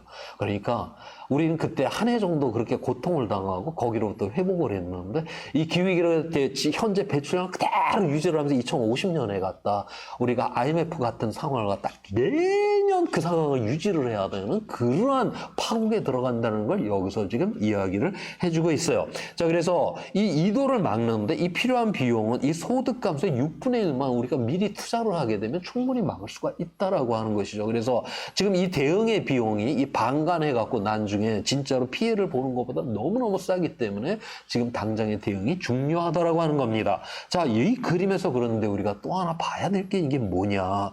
봤더니 모든 곳에서 똑같이 경제적 피해를 보는 게 아니다라고 하는 것이요. 이 와중에 이 북쪽에 있는 나라들은 따뜻해져 갖고 이 야외에서 노동하는 시간도 길어지고 농사가 안 되던 곳에 농사도 잘 돼 갖고 오히려 경제적 이익을 이제 보게 될 거다라고 하는 것이고요. 그 다음에 여기 굉장히 진하게 칠한 이 지역들이 바로 가장 경제적 피해를 많이 보는 지역입니다. 그 나라가 어딘가 봤더니 지금 아프리카하고 지금 남미예요. 이 나라들은 지금 온실가스 배출하고는 아무 상관도 없는데 이러한 피해를 갖다 가장 앞에서 얻어맞게 된다. 그래서 이 세상이 가장 이렇게 불평등하다라고 하는 것을 여기서 이야기를 해주고 있어요. 자, 그러면 이 연구 결과를 보면서 야, 카나다로 이거 이민을 가면 될 거 아닌가? 뭐 이렇게 이제 생각을 할런지 모르겠는데 이게 나의 안전이라고 하는 거는 바로 타인의 안전을 통해서만 우리가 확보가 될 수가 있다. 세상이 이렇게 아수라장이 됐는데 다 자기 나라만 있을 것 같아요? 다 조금 더 나은 세상을 향해서 국경을 넘어가는 난민들이 어마어마하게 발생을 하는, 그래서 그 어느 곳도 안전한 곳이 없는 이러한 세상이 될 것이다라고 하는 것이에요. 자, 그래서 이 기후 위기라고 하는 것이 결국 이 피해라고 하는 게 재산과 수입에 비례하지 않습니다. 없는 자들이 더욱더 피해를 보게 되는, 그거는 바로 이 불평등으로 인한 바로 그런 피해가 있다라고 하는 것이고, 그래서 결국 이 사람들이, 가난한 자들이 더욱더 많은 피해, 이 온실가스 온실가스 배출하고 상관도 없는 사람들이 가장 큰 피해를 보게 되고, 그래서 더욱더 이 위험의 노출과 취약성이 더욱더 크게 되고, 기후위기는 점점 더 강화되고, 그러면서 결국 이 세상에 이러한 약하고 가난한 자들이 더욱더 이런 악순환에 빠지는 이런 위험 속에 들어가게 된다. 그래서 우리가 기후위기를 막지 않는다라고 하는 거는 대단히 정의롭지 않다라고 하는 것을 여기서 알 수가 있습니다. 자, 그래서 네이처의 이러한 정의와 관련된 이 문제를 다뤘는데 그거를 한번 살펴보도록 할게요. 지금 전 세계에서 가장 잘 사는 사람, 1% 안에 들어가는 사람, 그 한 사람이 한 해 동안 48톤의 이산화탄소를 배출합니다. 전 세계 40억 명 가난한 사람, 그 한 사람은 0.6톤을 배출해요. 이게 75배 차이가 납니다. 사람의 능력이 차이가 나갖고 75배 차이가 날 수가 있지? 저는 그거를 인정을 한다면 이 세상은 너무나도 비참하다고 저는 여기고 있고요. 그 다음에 소득 수준 10% 안에 들어가는 사람이 전체 온실가스의 거의 절반을 배출을 하고 있고요. 전 세계 가난한 사람 이 절반은 고작 10%의 온실가스만을 배출한다. 너무나도 불평등한 세상이다라고 하는 거예요. 상위 요 10% 안에 들어가는 사람들이 많이 줄이라는 것도 아닙니다. 유럽연합 평균이면 뭐 쓸 만큼 쓰는 거 아니에요? 그만큼 쓴다라고 해도 그렇게 유럽연합 요 상위 10% 안에 들어가는 사람이 유럽연합 평균 수준으로만 이렇게 각 사람이 줄여주게 되면 내일 당장 온실가스가 3분의 1이 줄어들어요. 다시 말해서 오늘날의 이 기후 위기다라고 하는 거는 지구상에서 살아가는 이 80억 모두가 일으키는 게 아니라 잘 사는 사람들의 과잉에 의해서 바로 이 위기가 일어나고 있다라고 하는 것입니다. 오늘날 80억이 살아가고 있는데요. 그 중에서 10억 명은 굶주림에 지금 시달리고 있어요. 자, 그런데 우리가 생산한 식량의 지금 3분의 1은 쓰레기로 지금 내다버리고 있습니다. 우리 인간이 생산한 이 식량을 갖다가 골고루 나눠주기만 하면 100억 명도 배부르게 먹일 수 있는 이 식량을 생산하면서도 10억 명을 굶주리게 만드는 이러한 세상이다라고 하는 거예요.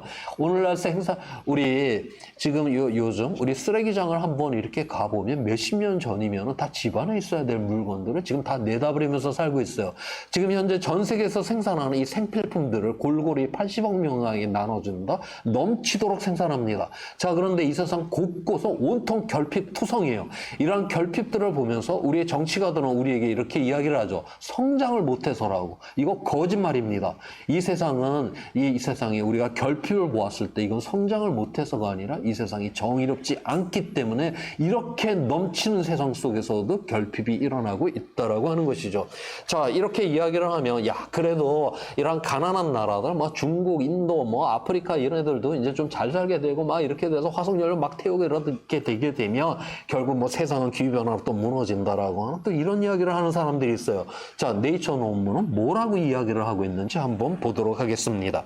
자, 우리가 지금 전 세계 10억 명이 제가 굶주림에 시달린다라고 했는데 이 사람들은 하루 수입이 1.9달러 미만이게 되면 하루 세 끼를 제대로 못 먹는다라고 하는 거예요. 그래서 이 10억 명에게 이 하루 세 끼를 갖다가 제대로 먹이려고 1.9달러씩 소득을 다 올려줘 버렸어요. 그랬을 경우에 늘어나게 되는 온실가스 배출량은 1% 미만만 늘어나게 된다라고 하는 것입니다. 그 다음에 전 세계 절반이 40억 명은 하루 5.5달러 미만으로 살아가요. 이 하루 5.5달러는 인간의 존엄성을 지킬 수 있는 마지노선으로 그렇게 보고 있습니다. 그러니까 하루 세 끼 제대로 먹고 자기 아이 뭐 초등 교육이라도 시키고 기본적인 이런 보건 서비스를 받을 수 있는 가장 미니멈의 그러한 수준이에요. 자, 전 세계 45억 명이 이 5.5달러가 안 되는데 이거를 다 5.5달러 소득을 다 높여줘 버렸어요. 그랬을 경우에 늘어나게 되는 전 세계 온실가스 배출량은 18%가 늘어난다라고 하는 거예요.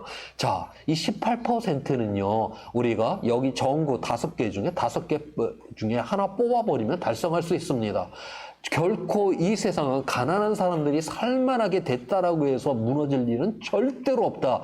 이 세상이 무너지고 기후위기가 일어나는 건 오직 잘 사는 사람들의 과잉에 의해서만이 바로 이런 일이 일어난다라고 하는 것이에요. 자, 그래서 바로 여기에서 우리가 이제 보아야 되는 게 바로 연민입니다. 지금 굉장히 세계적으로 유명한 그 인류학자죠. 갑자기 성함이 생각이 안 나네? 미드? 아무튼, 미드가 맞을 거예요. 마가렛 미드가. 이제 이런 질문을 받죠. 그러니까 문명의 이 시작은 무엇으로 이제 보아야 되느냐라는 이런 질문을 받았을 때 대답을 했던 게 바로 연민의 시작, 우리 인류에게서 연민의 시작이다. 그러면서 이제 그 증거로 내세웠던 게 바로 대퇴부가 저게 이제 부러졌다가 저 붙은 저 모습, 저 이제 유고를 이제 제시를 하면서 바로 그 증거다라고 이야기를 해요. 우리가 대퇴부가 이제 부러지게 되면 6주 동안 이게 설 수가 없다라고 합니다. 저 사람이 저렇게 대퇴부가 저렇게 다 이렇게 붙어 있다라고 하는 거는 누군가의 돌봄을 6주 이상 받았다라고 하는 것을 의미를 하는 것이죠. 그래서 우리가 이 연민이라고 하는 것, 우리가 불쌍히 이런 고통에 대해서 불쌍히 여기고 가엾이 여기고 영어로다가 compassion, 우리가 이 고통을 함께 한다라고 하는 것. 바로 그래서 오늘날 이 기후위기를 대응한다라고 하는 건 바로 우리의 연민들, 바로 이 세상의 고통을 함께 하고 있는 바로 거기로부터 시작을 한다라고 하는 것이에요. 그래서 지금 이번에 나온 IPCC 6차 보고서에서 바로 기후 회복력 개발을 내세우고 있습니다.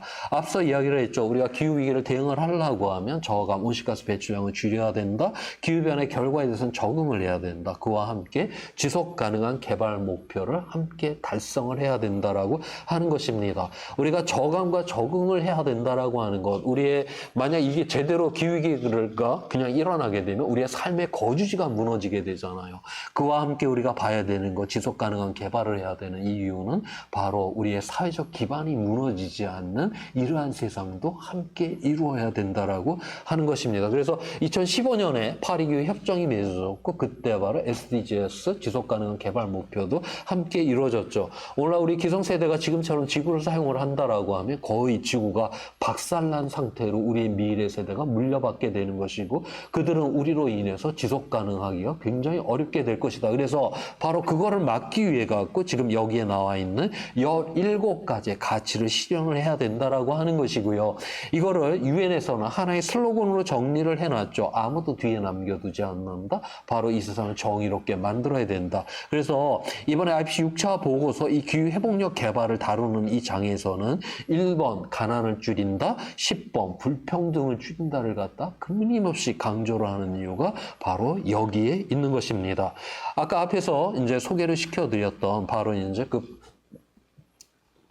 이거는 제가 이제 소개는 안 했고요. 여기 이제 BIS라고 하는 곳에서 세계결제은행이죠. 세계결제은행에서 2020년도에 처음으로 금융기관으로서는 이 기후변화 대응과 관련된 이런 보고서, 그거를 우리가 이제 수완이라고 하는 보고서인데, 거기서 이 지속 가능성의 두 가지 접근 방안을 제시를 합니다. 우리가 이 경제, 사회, 이 환경이라고 하는 것에 이런 공통의 각각의 그런 이제 이해관계들이 있는데, 여기에 공통의 이 안에서 이제 지속 가능성을 이제 찾아야 된다. 이게 지금까지 우리가 살아왔던, 물론 제대로 하지는 않았지만 그래도 뭐 여기에서 지속 가능성을 가져야 된다라고 봤는데, 이제는 바로 지구의 환경 안에 사회가 있고 바로 그 안에 경제가 있다라고 하는, 지금과는 다른 이러한 시스템을 갖다 우리가 만들어야 된다라고 하는 것이에요. 자, 그렇게 하는 이유는 뭐냐? 예전에 우리가 바다에 고기를 잡으러 나갔을 때 우리가 고기를 많이 못 잡았어요. 그 많이 못 잡은 이유는 바로 우리가 기술이 시원찮고 좋은 배가 없었기 때문에 이런 거를 많이 못 잡았습니다. 자, 그런데 오늘날은 바다에 나가서 우리가 고기를 많이 못 잡았다. 이제 배가 시원찮고 그물이 시원찮아서가 아니에요. 그냥 바다에 고기가 줄었기 때문에 많이 못 잡는다. 이제부터는 바로 이 환경 자체에 바로 지속 가능성을 우리가 고려를 하지 않는 상황에서는 더 이상 이 지구는 견딜 수 없는 이러한 세상으로 지금 진입을 했다라고 하는 것입니다. 여기에서 우리는 바로 담대한 전환이 필요하다라고 하는 것이에요. 마치 다메섹 도상에서 그 바울이 예수를 믿는 자를 핍박하러 가다가 바로 빛을 받는 순간 이제 거꾸로 돌려서 예수를 전파하는 사람으로 바로 전환이 일어나죠. 그의 회심이, 이러한 엄청난 전환이 일어나는 바로 그러한 전환이 오늘날 일어나야 된다. 그거를 여기서는 담대한 전환이라고 표현을 하게 됩니다. 지구라고 하는 거, 이 물질로다가 유한한 곳이에요. 이 우주에서 들어오는 거는 이 햇빛 이거 하나밖에 없습니다. 이 햇빛을 갖고 광합성을 통해서 생태가 풍요롭게 되고 그 풍요로운 그 잉여를 갖다에 의해서 바로 거기에서 우리가 먹을 것이 만들어지는 것이고 거기에 의존을 해서 바로 80억이 살아가고 있는 곳이에요. 자, 그런데 이 햇빛은 이거는 에너지입니다. 에너지가 지구로 들어오기만 하고 얘가 나가지를 않는다. 그럼 지구는 지그지글 끓게 돼 있어. 그래서 반드시 햇빛으로 들어온 이 에너지는 그만큼 그대로 우주로다가 열이 이제 빠져나가줘야 되는데 지금 우리 인간이 배출한 이 온실가스가 우주로 나가는 열을 갖다 못 나가게 잡습니다. 지금 히로시마 원자폭탄이 1초에 5개가 터지는 에너지가 인간이 배출한 온실가스에 의해 갖고 잡혀 있어요. 하루로 따지면 약 42만 개 원자폭탄이 터지는 에너지가 우주로 돌아가지 못하고 지금 지구에 잡힙니다. 온실가스는 또 없어지는 게 아니라고 했잖아요. 그러니까 매일같이 원폭 42만 개의 그 터지는 그 에너지가 차곡차곡 쌓이고 있어서 오늘날 바로 지구 위 가열이 지금 일어나고 있다라고 하는 것이에요. 그러면 왜 이런 일이 일어나느냐라고 하는 거죠. 지구는 이렇게 물질적으로 유한한 곳 아니에요. 지구는 이 안에서 바로 이 물질과 에너지가 순환이 돼야 되는 것이죠. 자, 그런데 우리 인간이 만들어낸 세상을 한번 보세요. 우리 인간이 만들어낸 세상은 자원과 에너지를 끊임없이 착취적으로 지금 고갈을 시키고 있고 온실가스 오염먼지 쓰레기는 계속 지금 쌓아두고 있어요. 우리 인간이 만든 세상은 순환되는 세상이 아니라 한쪽은 계속 고갈시키고 한쪽은 지금 쌓아두고 있다라고 하는 거. 바로 자연의 법칙은 순환이 되도록 만들어졌고 창조의 질서는 순환이 되도록 만들어졌는데 지금 인간의 세상은 결코 순환되지 않는 이러한 세상들, 바로 이제 이 세상이 거의 끝장날 그러한 상황이 바로 가까이 왔다. 왜? 창조의 질서를 갖다가 우리 스스로 무너뜨렸기 때문에 바로 그러한 상황이 왔다라고 하는 것입니다. 자, 그러면 왜 이런 세상을 만들어냈냐? 지금까지 우리는 경제 성장을 한다라고 하면서 바로 지구 환경을 때려부수고 우리의 공동체를 때려부숴가면서 오직 성장 그렇게 내달려가다가 결국 이러한 세상이 되었다라고 하는 거예요. 자, 이제부터는 바로 지구의 이 지속 가능한 이 규모 안에서 바로 물질과 에너지가 순환하는 이러한 세상 안에서 바로 사회적인 정의로운 분배 안에서 이 경제는 그 안에서 효율적인 자원의 배분. 그래서 지금까지는 항상 경제 성장을 최우선으로 했지만 지금부터는 지구의 이 물질적 유한성이다라고 하는 이 한계성을 이제 기본적으로 바로 이러한 것들이 지금까지 우리가 살아왔던 방식과는 완전히 다른 담대한 전환이 될 수밖에 없다라고 하는 것입니다. 자, 그러면 이런 세상이 진짜 일어나는 거야? 아직까지 정부 단위까지는 가고 있지는 않은데요. 지금 이미 서유럽의 몇몇 도시들이 철저히 이러한 모델들에 의해 갖고 재구성들이 돼 있습니다. 그 중에서 대표적인 게 바로 도넛 모델이라고 하는데 이제 케이트 레이워스라고 하는 영국 옥스퍼드 대학의 이제 그 여성 경제학자죠. 이제 이 사람이 내세운 것인데 바로 바깥쪽에 있는 원, 제가 앞에서 표현을 했던 앞서 이야기를 했던 지구 위험 그 경계라고 하는 거, 이 물질적 유한성을 넘어서게 되면 우리의 삶의 거주지가 붕괴가 일어나요. 그래서 이 물질적 유한성은 넘어서면 안 되는 것이고 이 안쪽에 있는 원은 아까 지속 가능한 개발 목표, 사회적 기반을 의미를 합니다. 이게 무너지게 되면 인간의 존엄성이 무너지게 되죠. 그래서 이 물질적 유한성은 넘지 않고 사회적 기반은 무너지지 않는 이 도넛 안에서만이 우리는 지속 가능하고 정의로운 세상 속에서 살아갈 수 있다라고 하는 것이고 바로 이러한 것들을 지금 이미 몇몇 도시들이 철저히 이러한 모델로 지금 재구성을 하고 있다라고 하는 것입니다. 자, 그래서 앞으로 우리가 이런 기후 회복력이 있는 이런 이제 정책들을 갖다 2100년까지 이제 열심히 이제 해나간다라고 하면 지속 가능한 미래로 가게 되겠죠. 그러니까 반면에 우리가 초건형 기후 회복력 개발을 하지 않는 채 인류가 이제 가게 되면 결국 파국에 이제 빠지게 될 텐데 여기서 중요한 건 2030년입니다. 2030년까지 우리가 극단적으로 전 인류가 이 기후 회복력 있는 이런 개발을 하지 않고 가게 되면 이 자리에서는 이 녹색의 길, 이 지속 가능한 이 길이 완전히 차단된다라고 하는 것이에요. 그래서 이번에 IPCC 6차 보고서에서는 앞으로 10년 동안 우리의 인류의 선택이 그 후 수천 년의 미래 지속 가능성을 결정한다라고 하면서 이 지속 가능한 창문이 지금 너무나도 빨리 닫히고 있다. 지금 당장의 대응을 요구를 하고 있습니다.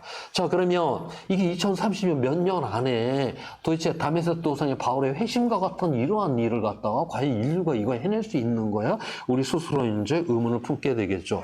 자, 우리 인류는 물론 이런 위기 속에서 무너진 게 태반이기는 하지만 또 무너지지만 않았어요. 이렇게 빠른 시간 내에 세상을 바꿔본 경험들도 굉장히 많이 있습니다. 자, 이거는 뉴욕 오버가 같은 지점을 1900년도하고 1913년도에 찍은 사진입니다. 1900년도에는 이렇게 마차가 꽉 차 있었어요. 당시에 이런 뉴욕, 파리, 뭐 런던 이러한 도시들은 마차가 너무 늘어나는 거예요. 당시에 이 시청에 있는 사람들 뭘 고민을 했냐? 마차가 너무 늘어나니까 이 말똥 처리 이거 어떻게 해야 되냐? 당시 런던에서는 진짜로 신문에 이제 그 기사까지 나왔는데, 야, 이런 식으로 다 마차가 늘어나면 40년 후에는 런던 시내 말똥이 3m까지 쌓이게 될 거다. 이거 어떻게 할래? 뭐 이런 기사가 나왔더라고요. 자, 그런데 13년 후가 되니까 포드 자동차로 싹 다 바뀌어버렸습니다. 바로 우리 인류는 이렇게 빠르게 세상을 갖다가 이렇게 말똥 걱정 전혀 안 하는 세상을 금방 만들어낼 수 있는 이런 존재다라고 하는 거예요. 지금 이 기후위기다라고 하는 거는 6,500만 년 전에 저 우주에서 소행성이 떨어져갖고 공룡이 멸종을 했어요. 뭐 우주에서 소행성이 떨어진다는데 뭐 공룡이 이거 어쩌겠습니까? 그냥 멸종을 해야 되는 거죠. 원래 이 기후위기는 우리 인간이 지금 만들어낸 거예요. 우주에서 지금 소행성이 떨어지는 거 아닙니다. 우리 스스로 만드는 위기고요. 아까 이야기를 했죠. 우리가 결코 돈이 없고 기술이 없어서 이 기후위기 대응 못하는 거 아니다라고, 우리 안에 충분한 그런 능력도 갖고 있다라고 하는 것이고요. 그래서 바로 우리가 이걸 바꾸고자 하면 얼마든지 바꿔낼 수 있다라고 하는 것입니다. 우리가 돈이라고 하는 거, 우리가 순전히 물질적으로만 보면 종이 쪼가리죠. 그런데 왜 우리는 돈 앞에서 그렇게 절절맵니까? 우리 모두가 믿었잖아요. 저 종이 쪼가리에 적힌 저 숫자만큼은 교환의 가치가 있다라고 우리가 모두 믿어버리는 순간 그 어떤 물질보다도 우리를 지배를 하게 됩니다. 우리가 법전 앞에서 왜 굉장히 그렇게 긴장을 하게 될까? 우리가 그거 어떻게 생각하면 다 단어 그냥 쪼가리로 다 연결돼 있을 텐데, 우리가 거기 있는 법전대로 저거 뭐 아무것도 아닌데 아무도 믿지 않았다면 그거 아무것도 아닙니다. 근데 그 법전 앞에 우리가 긴장을 해야 되는 그 이유는 우리가 저기 적혀 있는 대로 해야만 한다라고 우리가 다 믿어버렸잖아요. 우리가 함께 이렇게 믿어버리게 되게 되면 바로 이렇게 엄청난 일을 이뤄낼 수 있는 게 바로 인간이다라고 하는 것을 이렇게 또한 보여주는 것입니다. 자, 그렇게 해서 오늘날 이 기후위기라고 하는 거, 이거를 우리가 함께 위기를 인식을 하고 함께 연대만 하고 극복하겠다는 의지만 있으면 충분히 극복 가능하다라고 하는 거예요. 바로 그러한 세상의 모습은 어떤 세상일까 한번 보도록 하겠습니다. 제가 아까 앞에서 그 도넛 모델을 이야기를 하는데, 이 도넛 모델의 가장 대표적인 도시가 바로 암스테르담입니다. 암스테르담의 같은 지점을 1971년, 2020년도에 지금 찍은 사진이에요. 1971년도에는 자동차가 꽉 차 있고 미세먼지가 꽉 차 있고 저 도로의 주인은 저 쇳덩어리고 사람들은 주변으로 밀려나 있는데, 오늘날 이 도로의 주인은 바로 우리 사람들이고 쾌적한 환경 속에서 살아갑니다. 자, 그러면 지금 그 유럽에서 보면 주요 도시에서, 소유럽에서 주요 도시의 도심부에서의 교통 분담률의 거의 절반을 지금 자전거가 차지를 하고 있어요. 그러면 서유럽 사람들은 인류애가 넘쳐서 이렇게 환경을 보호하고 기후위기를 대응하기 위해서 저렇게 차도 안 타고 자전거를 타고 다니까, 유럽 사람들 그 식민지 그 지배하고 이럴 때 얼마나 그 살벌한 인간들인데 그렇게 하루아침에 개가 천선을 했을 리는 없고요. 자, 이게 여기 실제로 코펜하겐시에서 한번 조사를 했습니다. 당신은 왜 자전거를 타고 출퇴근을 합니까? 라고 그렇게 물었었어요. 거기에 뭐 기후위기 대응, 뭐 환경 보호, 뭐 건강, 뭐 이런 거 다 있었는데 거기에 체크하는 사람이 그렇게 많지 않았다라고 합니다. 어디에다 체크를 했냐? 빠르고 편리하니까 그쪽에 주로 체크를 했대요. 지금 이 코펜하겐시에서 1995년 이후에 최근까지 해서 자전거로다가 그 타고 다니는 그 거리를 말하는데, 1995년 이후에 그 각 사람이 지금 한 2배 정도가 지금 늘어났어요. 자전거로다가 움직이는 그 거리가. 그런데 사고율, 그 다치는 사람들은 또 절반으로 줄었습니다. 자전거로 타는 그 거리는 2배로 늘어났는데 사고는 절반으로 줄었다. 그만큼 저러한 자전거 도로라든가 이런 것들을 엄청나게 잘 만들어 줬다라고 하는 것을 지금 의미를 하는 것이에요. 저렇게 자전거 도로가 완벽하게 돼 있으면 우리가 천천히 자전거를 타고 가도 1시간이면 10km 이상을 갑니다. 얼마든지 자전거로 출퇴근할 수 있는 이 세상을 만들어낼 수가 있다라고 하는 것이죠. 그 다음에 서유럽 이런 도시를 가보신 분도 알지만 승용차로 도심부 진입하는 거 굉장히 어렵습니다. 도로도 좁고 엄청 막히죠. 설사 빵 뚫렸다 해도 시속 30km 이상 달리지 못하게 다 막아놨습니다. 걷다가 주차료 엄청나게 비싸죠. 올해 파리 그 도심부에서 SUV 차를 갖다 6시간 주차를 하면 지금 6만 원 정도, 11만 원 정도의 이제 주차료가 나오는데 올해 파리시에서 그게 이제 그 법이 새로 통과가 됐어요. 올 10월 1일부터는 SUV 차를 도심부에서 6시간 주차를 하면 11만 원의 3배인 33만 원의 주차료가 나오는 이런 법이 통과가 됐습니다. 그러니까 아주 승용차는 아예 도심을 진입하지 못하도록 온갖 그 규제를 다 걸어놨기 때문에 바로 이제 걸어놨다라고 하는 거죠. 다시 말해서 저 사람들이 지금 착해서 자전거 타고 다니는 게 아니라 그냥 저렇게 타고 다니는 수밖에 없게 만들어 놨기 때문에 자전거로 타고 다닌다. 다시 말해서 기후위기를 대응한다라고 하는 거 착해서 대응하는 게 아닙니다.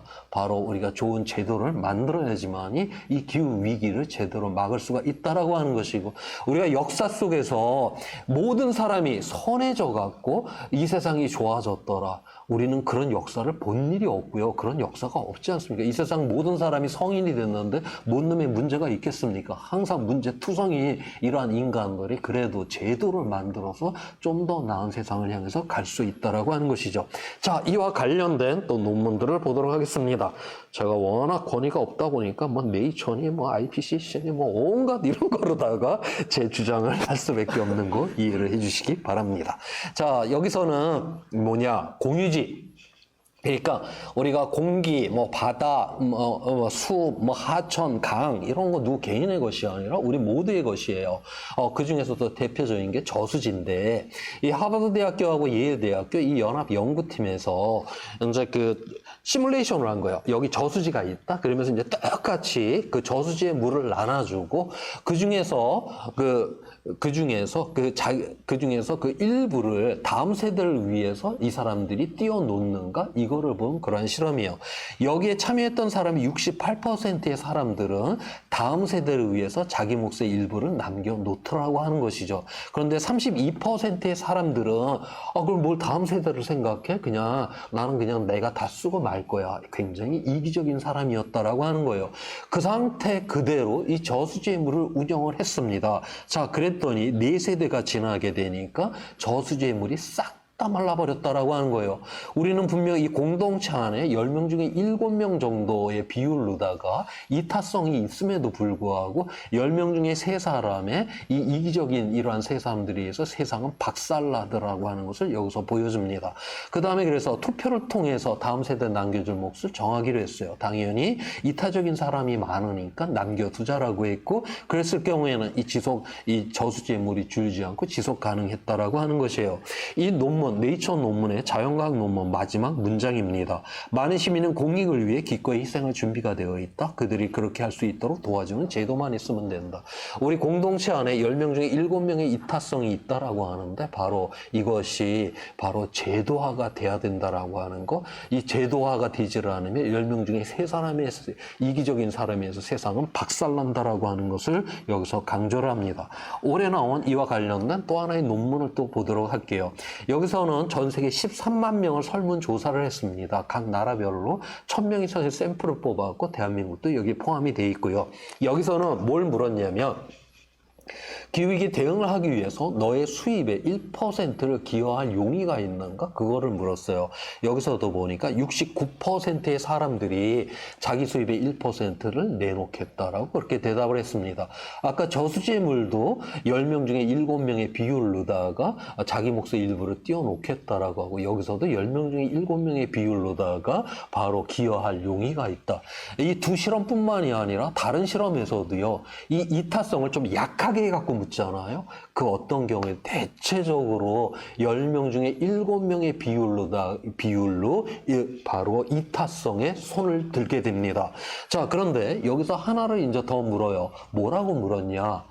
네 옆에 있는 동료도 기후위기 대응을 위해서 그의 수입의 1%를 내놓을 것 같냐고 그렇게 물었어요. 그랬더니 그거는 43%로 줄어듭니다. 다시 말해서 우리는 우리의 공동체에 대해서 실제보다 이기적이다라고 그렇게 여기고 있다라고 하는 거죠. 왜 우리는 실제보다 이 공동체가 이렇게 이기적이라고 여길까? 우리는 언론을 통해서 끊임없이 매일같이 이기적인 사람들의 이야기를 반복적으로 듣습니다. 우리 사회를 가장 이타적으로 끌어가야 되는 우리의 정책 결정자들의 가장 이기적인 이야기들을 또한 반복적으로 들어요. 그러니까 이 세상을 이기적이다라고 우리는 착각할 수밖에 없다라고 하는 것이고, 내 마음에 그래도 저 밑에 뭔가 이타성이 좀 있다 해도 어우, 이 세상이 다 이기적인데 나 혼자 이게 이타적이다가 이거 뭐 우리의 굶는 거 아니야? 뭐 이런 마음을 품게 되고 결국 자기도 이기적인 이러한 사람이 될 수밖에 없는 이러한 상황이 된다라고 하는 것이죠. 그래서 바로 그러면 우리는 10명 중에 이 7명의 그 이타성이 있는데 왜 이게 그러면 금방금방 이게 드러나지 못할까? 우리 인간은 조건부 협력자라고 하는 것이에요. 조건부 협력자라는 게 뭐냐? 주변 사람들이 다 뭘 나서면 그때 가서 그 뒤에 서서 나도 좀 이타적인 거에 동참하려고 하는 것이지 나 홀로 이타적으로 그렇게 가지는 않는다. 혼자서 열심히 에너지 적게 쓰려고 애쓰고 일용품 들 쓰려고 애쓰고 뭐 그러는데 주변에서 보니까 그냥 마음껏 쓰네. 이것들이 집 마음껏 쓰는 것까지 좋은데 뭐 그러게 산다고 뭐 이 세상이 바뀔 것 같냐? 조롱까지 해야 되네. 이렇게 되게 되면 결국 사람은 포기할 수밖에 없다라고 하는 것이에요. 그래서 우리가 기후위기를 대응한다라고 하는 건 저는 용기를 갖는 것이다라고 그렇게 여기고 있어요. 용기라고 하는 건 설사 실패를 한다 해도 내가 최선을 다하겠다. 왜냐하면 이건 가치가 있으니까. 누군가 이렇게 앞에 나가서 있어야지만 그 뒤에 누군가가 쓰게 되고 그것이 점점 불어나야지만 많은 사람이 쓰게 되고 그게 결국 제도까지 갈 수가 있다라고 하는 것이죠. 우리가 100여 년 전에 여성의 참정권을 이야기를 했던 굉장히 소수의 여성들이 있었어요. 1800년대만 해도 굉장히 이걸 합법적 투쟁을 했었는데 그러니까 뭐 이 기득권의 이 남성들이 들은 척도 안 하는 거예요. 그래서 이제 1900년도로 넘어오면서 불법 투쟁을 합니다. 그러니까 이런 이제 남자들만 들어가는 이런 이제 카페 같은 데다가 막 불을 질러 버린다라든가, 그다음에 뭐 그런 이제 경마, 영국에서 엄청난 사건이었는데 경마 이제 경주 이제 남성의 그런 스포츠죠. 그런데 이제 거기 여왕까지 와서 앉아 있는데 그 어떤 여성이 그 경마 그 말에 그냥 가서 부딪히면서 그 사망을 하는 그런 사건까지 일어나요. 그 여성의 참정권을 주장을 하면서. 그러면서 1900년대에 들어오면서 이 여성들이 거의 다 이제 감옥들을 가고 불법 투쟁을 했으니까. 그런데 그 당시에 그 수많은 그 서구의 여성들이 다 참정권을 가지면 좋다라는 거 다 알았었는데 왜 다 나서지 않았냐라고 하는 거죠. 생각을 해보세요. 당시 그 대가족인데 아빠 있고 뭐 오빠도 쫙 깔려 있는데 거기서 밥상머리에서 여성의 참정권이 중요합니다. 그럼 뭐 밥상이 엎어지고 난리가 날 거 아니에요. 우리는 그렇게 편집 풍파를 일으키면서 뭔가 가치를 실현하려고 하는 이러한 존재가 아니다라고 하는 거예요. 그래서 바로 누군가 항상 이 최전방수로 나서줘야지만이 이런 일들이 일어날 수 있다라고 하는 것이고요. 자, 그러면서 여기 하나 또 이제 결과를 영국의 그 결과인데요. 여기서 보면 영국에서 1840년에서 이제 최근까지 해서 그 기대 수명, 여성과 남성의 기대 수명의 이제 변화를 보여주고 있어요. 1840년대는 약 40세였는데 지금 현재 이제 80세, 2배가 되었죠. 이게 1900년대에 해갖고 1950, 60년대까지 빠르게 이게 기대 수명이 늘어납니다. 이때 바로 이제 그 공공의 시스템들이 굉장히 빠르게 갖춰지는 뭐 보건이라든가 깨끗한 물, 뭐 하수 처리, 뭐 이런 모든 공공 시스템들이 이제 구축이 되면서 이렇게 빠르게 이제 그 기대 수명이 늘어났어요. 자, 그런데 요때에 바로 이제 10년 단위로다가 기대 수명이 늘어난 걸 다시 한번 이제 본 것입니다. 여기서 1911년에서 21년, 그 다음에 1940년에서 1951년 이때 기대 수명이 가장 또 크게 늘어나요. 이때가 언제냐? 1차 대전, 2차 대전 때 영국의 기대 수명이 가장 크게 늘어나게 된다라고 하는 겁니다.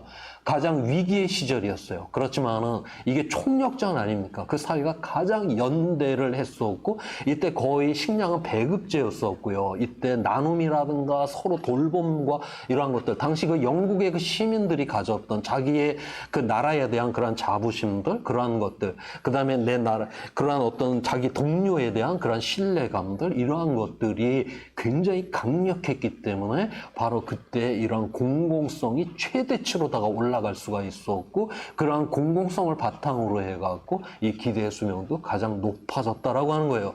오늘날 우리가 기후 위기의 이 시대, 우리가 이걸 극복하는 이 방법은 바로 각 개인이 똘똘해서가 아니라 우리가 함께하는 이 공공성의 강함만이 바로 오늘날 이 위기를 넘어설 수 있다라고 하는 것을 여기서 이야기를 해주고 있습니다. 지금 유엔에서 이게 왜 자꾸 그냥 넘어가지?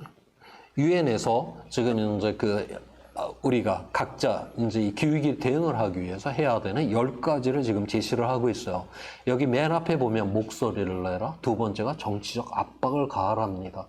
다시 말해서 유엔에서 개인이 해야 되는 일도 바로 제도를 만드는 것. 우리가 연대를 통해서 정치인을 압박을 해갖고 바로 대응을 하게끔 만드는 것이 매우 중요하다라고 하는 것을 유엔에서도 또한 강조를 하고 있습니다. 오늘 이야기는 이제 마지막입니다. 제가 IPCC 6차 이제 정책 결정자를 위한 보고서 이야기를 많이 했는데요. 그 보고서에 지금 표지를 보여드리고 있습니다. 여기 지금 나와 있는 이 사진이 지금 대한민국 사진이 이번에 IPCC 6차 정책 결정자를 위한 보고서에 표지를 장식을 했습니다. 이 보고서, 이 사진은 전라남도 구례 쪽 지리산 쪽에서 이제 찍은 사진이라고 해요. 이 사진의 제목이 새벽을 여는 안개입니다. 새벽에 찍어서 안개가 껴있죠. 그래서 우리가 가고자 하는 길이 안개로 희귀무례한 이런 상황들, 오늘날 기후위기로 우리의 미래가 희귀무례한 이런 모습을 또한 보여주기도 합니다. 그렇다라고 해갖고 앞이 깜깜하고 새카매져갖고 아무것도 안 보이는 건 아니죠. 기후위기 저렇게 안개가 껴서 희귀무례는 하지만 그래도 그 안에 우리가 가야 되는 그 길의 윤곽선, 그 불빛은 아직까지도 남아있잖아요. 바로 기후위기 속에서도 이 희망이 있다라고 하는 이 메시지를 우리 대한민국 지리산 사진이 보여줬기 때문에 이번에 유엔의 IPCC 6차 정책 결정자를 위한 보고서의 표지로다가 사용을 했다라고 합니다. 오늘날 이 기후 위기다라고 하는 것, 이 아까 제가 맨 앞에 그 서사, 이 성경에서 끊임없이 바로 이 멸망에 대한 예언의 선포가 있었고, 그렇지만은 바로 그 멸망, 그거는 이 세상을 정말 불태우려고 하는 그러한 예언이 아니라 바로 돌아오라, 회심이라고 하는, 바로 이 생명력 있는 이 길로 돌아오라라고 하는 여기에 있다라고 하는 것. 그래서 바로 예레미야 29장 11절에 있는 말씀처럼 재앙이 아니라 바로 너희에게 미래와 희망을 주기 위해서 오늘날 이 기후 위기가 우리 눈앞에 등장했다라고 하는 것이고, 바로 이거를 통해서 우리는 보다 더 나은 이런 세상을 만들어야 되지 않을까? 저는 그렇게 여기면서 제 이야기를 마무리하도록 하겠습니다.